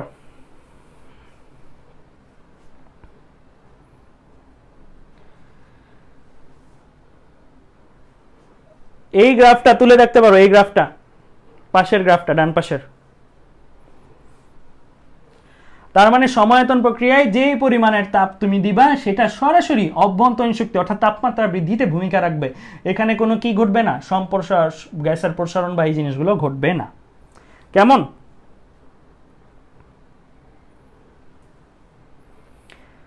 ওকে, ইফতিয়া ডান বলছো, পায়েল সাহা ডান, মাইশা মেহরুন, তুলসী, সো অনেকেই তুলে ফেলছো, অনেকেই তুলে ফেলছো, থ্যাংক ইউ সবাই যারা যারা তুলছো। এবার আমি চলে আসি সমষ্ণ তাপগতীয় প্রক্রিয়ায় তাপগতিবিদ্যার প্রথম সূত্রের রূপ। সমষ্ণ তাপগতীয় প্রক্রিয়া, সমষ্ণ তাপগতীয় প্রক্রিয়ার মধ্যে কি হয়? আমার উষ্ণতা সমান থাকে, দ্যাট মিন্স টি আমার কি থাকে? কনস্ট্যান্ট থাকে। মেয়ারের প্রকল্প নামে একটা প্রকল্প আছে, আমাদের বেলায় মেডিকেল ভর্তি পরীক্ষায় এই প্রশ্নটা আসছিল, এই জিনিসটা আসছিল যে অভ্যন্তরীণ শক্তির পরিবর্তন বা অভ্যন্তরীণ শক্তি নিচের কোনটির উপর নির্ভর করে? অপশনে ছিল তাপমাত্রা, চাপ, আয়তন, এই জিনিসগুলো ছিল। সো আমাদের এখানে উত্তর হবে কি? শুধুমাত্র তাপমাত্রা। শুধুমাত্র কি হবে? তাপমাত্রা হবে। অভ্যন্তরীণ শক্তি তাপমাত্রার সাথে কি সম্পর্কিত? শুধুমাত্র তাপমাত্রার সাথে সম্পর্কিত। যদি তুমি তাপমাত্রা বাড়াও অভ্যন্তরীণ শক্তি বাড়বে, যদি তুমি তাপমাত্রা কমাও অভ্যন্তরীণ শক্তি কমবে, যদি তুমি তাপমাত্রাকে ধ্রুবক রাখো অভ্যন্তরীণ শক্তি ধ্রুবক থাকবে। এটা যদি কনস্ট্যান্ট হয় এটাও কনস্ট্যান্ট হবে, ঠিক আছে, তাহলে সমুষ্ণ প্রক্রিয়ায় কি হচ্ছে, সমুষ্ণ প্রক্রিয়ায় আমার তাপমাত্রা কনস্ট্যান্ট হচ্ছে। তাপমাত্রা যদি কনস্ট্যান্ট হয় তাহলে আমার ইউও কনস্ট্যান্ট, তাপমাত্রা যদি কনস্ট্যান্ট হয় তাহলে কি আমার ইউও কনস্ট্যান্ট, ইউ যদি কনস্ট্যান্ট হয় তাহলে যেই জিনিসটা ধ্রুবক সেই জিনিসের পরিবর্তন কত, শূন্য। তাহলে ডেল ইউ এর ভ্যালু আসবে কত, 0। সমুষ্ণ প্রক্রিয়া মানে ডেল ইউ এর জায়গায় কি বসাই দিবা, ডেল ইউ এর জায়গায় 0 বসাই দিবা। ডেল ইউ এর জায়গায় কি বসাই দিবা, ডেল ইউ এর জায়গায় 0 বসাই দিবা। তাহলে তাপগতিবিদ্যার প্রথম সূত্রের রূপ দাঁড়াবে কি, del Q equal to del W. তাহলে তাপগতিবিদ্যার প্রথম সূত্রের রূপ দাঁড়াবে কি, del Q equal to del W. তাহলে এই জিনিসটা আশা করি তোমরা বুঝছো সবাই। এই জায়গাটার মধ্যে নতুন করে কিছুই লেখা লাগবে না, এই স্লাইডটা আমি দিয়ে দিব, del Q equal to del W.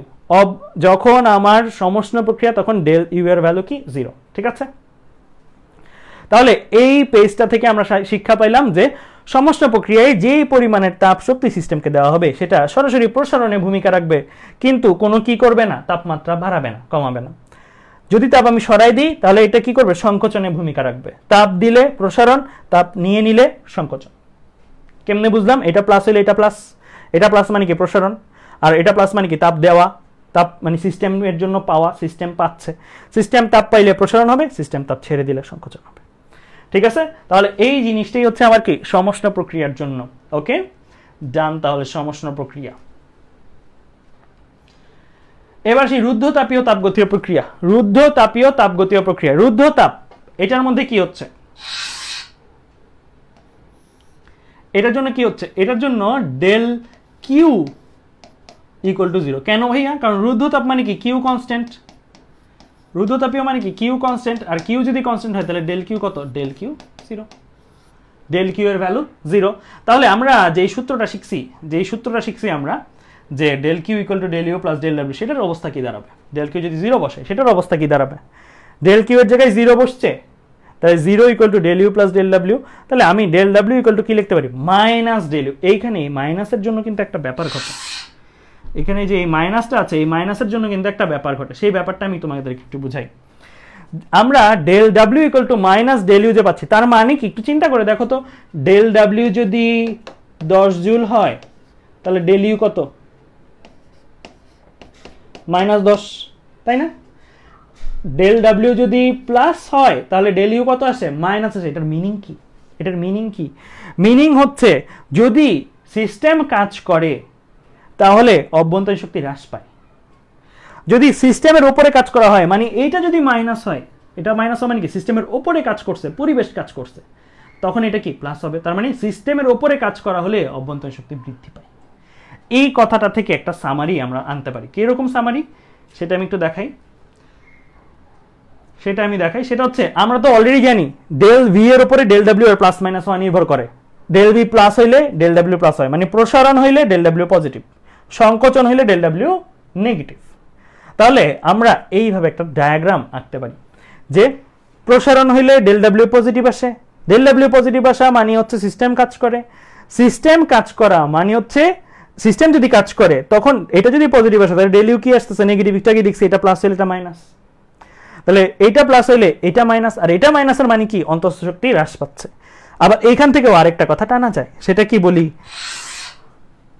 অন্তঃস্থ শক্তি হ্রাস পাওয়া মানে কি, অন্তঃস্থ শক্তি হ্রাস পাওয়া মানে সিস্টেমের তাপমাত্রা কমা, অর্থাৎ সিস্টেম শীতল হয়, সিস্টেম শীতল হয়, সিস্টেম কি হয়, শীতল হয়। মাঝে মাঝে এগুলো এমসিকিউতে আসবে। রুদ্ধতাপীয় প্রক্রিয়ায় প্রসারণ হইলে সিস্টেমের কি ঘটে, অপশন 1 শীতল হয়, অপশন 2 উত্তপ্ত হয়, অপশন 3 সিস্টেমের তাপমাত্রা অপরিবর্তিত থাকে, অপশন 4 কোনোটিই নয়। তাহলে কি দিবা, সিস্টেম শীতল হয়। রুদ্ধতাপীয় প্রক্রিয়ায় প্রসারণ হইলে সিস্টেম কি হয়, শীতল হয়। ঠিক আছে, তাহলে ভাইস ভার্সা উল্টাটাও বলতে পারবো না ভাইয়ারা, উল্টাটাও বলতে পারবো। উল্টাটা কি, রুদ্ধতাপীয় প্রক্রিয়ায় সংকোচন হইলে সিস্টেম কি হয়, সংকোচন হইলে সিস্টেম কি হয়, সংকোচন হইলে সিস্টেম কি হয়, সিস্টেম উত্তপ্ত হয়, সিস্টেম উত্তপ্ত হয়, সিস্টেম উত্তপ্ত হয়। ঠিক আছে, বা সিস্টেমের তাপমাত্রা বৃদ্ধি পায়। ক্লিয়ার? তাহলে এই জিনিসটা আমাদের জন্য মাথায় রাখা লাগবে। আরেকটা জিনিস একটু বলে যাই, এই জিনিসটা কাজে লাগবে, এটা একটু লিখে রাখতে পারো।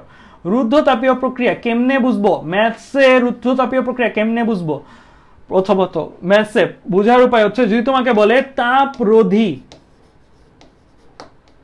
তাপ রোধী পাত্র দিয়ে, পাত্র একটি সিস্টেম রাখা আছে। তাপ অন্তরক পদার্থ দিয়ে তৈরি একটি পাত্রে তাপ অন্তরক, এই কথাগুলো যদি ম্যাথে থাকে, তাপ রোধী তাপ অন্তরক, তাহলে তোমার বুঝে ফেলতে হবে এটা কি প্রক্রিয়া, রুদ্ধতাপীয় প্রক্রিয়া। That means del Q equal to 0, that means del W equal to কি মাইনাস ডেল ইউ। ঠিক আছে, তাহলে এই যে কনসেপ্টগুলো পড়লাম, এই কনসেপ্টগুলো কিন্তু তোমাদের কি লাগবে, কাজে লাগবে। ওকে ফাইন, তাহলে এবার আমরা চলে যাই, চলো এরপরে। ঠিক আছে, তাহলে এই জিনিসটা একটু লিখে রাখতে পারো, এই জিনিসটা তাপ রোধী তাপ অন্তরক, এই জিনিসটা লিখে রাখতে পারো। আর এগুলো থাকবে স্লাইডে, এগুলো আর লেখা লাগবে না, এগুলো ক্লাসটা শেষ হবে একদিক দিয়ে আর আমি স্লাইড দিয়ে দিব তোমাদের আরেক দিক দিয়ে। ঠিক আছে, ক্লাসটা শেষ হবে একদিক দিয়ে আর স্লাইড দিয়ে দিব আরেক দিক দিয়ে। সো এটা নিয়ে চিন্তার কিছুই নাই। ওকে, তাহলে আজকের ক্লাসে আমরা এই পর্যন্ত পড়ি। পরের ক্লাসে আমরা আমাদের নেক্সট পার্ট, কারণ নেক্সট পার্টটার জন্য ঠান্ডা মাথা দরকার। নেক্সট যে পার্টটা পড়বো সেটার জন্য আমার ঠান্ডা মাথা দরকার। নেক্সটে আমরা সাইক্লিক প্রসেস, নন সাইক্লিক প্রসেস, এই জিনিসগুলো নিয়ে আলোচনা করব। এর জন্য ঠান্ডা মাথার আলোচনা দরকার নেক্সট পার্টটার জন্য। ঠিক আছে, সো নেক্সট পার্টটা আমরা কিন্তু খুবই ইম্পর্টেন্টলি পড়তে হবে। সো আজকের ক্লাসে আমরা আর বাড়াতেছি না, কারণ আজকে পরেরটা শুরু করলে একদম শেষ করতে হবে, মানে শুরু করলে একদম এই জায়গায় যে শেষ করতে হবে। ঠিক আছে, সো আমরা নেক্সট ক্লাসটাতেই এই জিনিসটা শুরু করব। তাহলে আজকের ক্লাসটা আমরা এই জায়গায় সেরে দিচ্ছি। ওকে, যারা যারা শেষ পর্যন্ত ছিল তাদেরকে অনেক অনেক থ্যাংক ইউ। অ্যান্ড তোমরা এই স্লাইডটা পেয়ে যাবা, আমি মাত্রই দিয়ে দিব ক্লাসটা শেষ হইতে। অ্যান্ড তোমাদের যদি কোনো প্রশ্ন থাকে আমাকে কমেন্টে বলতে পারো আলাদা করে। আর যদি আমরা চিন্তা করতেছি যে একটা সময় একটা জুম সেশনও নিতে পারি আমাদের এখানে গ্রুপটার মধ্যে, অর্থাৎ ক্লাসগুলো হয়ে গেলে ধরো একটা সময় বের করে আমরা একটা জুম সেশন নিব। জুম সেশনে ধরো তোমাদের সাথে সরাসরি কথা বলার একটা সুযোগ তৈরি হবে। অ্যান্ড কারো যদি কোনো প্রশ্ন থাকে আমরা জুম সেশনে এগুলো নিয়ে আলোচনা করব। ঠিক আছে, তাহলে সবাইকে আমার তরফ থেকে আসসালামু আলাইকুম, অ্যান্ড সবাইকে আমার তরফ থেকে আল্লাহ হাফেজ। অ্যান্ড যতটুকু পড়াইছে ভাই নেক্সট ক্লাসে আসার আগে ভালো ভালো করে পড়ে রেখো। আজকের ক্লাসটা একটু থিওরি বেস ছিল, আজকের ক্লাসটা একটু বোরিং টপিক, বাট পরের ক্লাসটাতে আমরা কিন্তু গ্রাফ এই জিনিসগুলো নিয়ে যখন আলোচনা করব তখন ইন্টারেস্টিং টপিক থাকবে। অ্যান্ড পরের ক্লাসে যে মিলাইতে পারবো আসলে এই জিনিসগুলো কেন ভাই এত সময় নিয়ে পড়াইছি, এই জিনিসগুলো এত সময় নিয়ে পড়ানোর কারণ কি, কারণ পরের ক্লাসে যখন আমি ম্যাথগুলো পড়াবো তখন দেখবো যে মিলে যাচ্ছে জিনিসগুলো, রেফারেন্সগুলো যখন টানবো। ঠিক আছে, তাহলে আজকের ক্লাসে আমরা এই জায়গা পর্যন্তই রাখতেছি।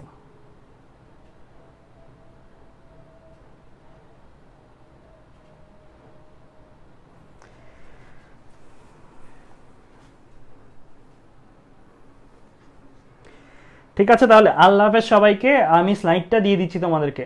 খোদা হাফেজ।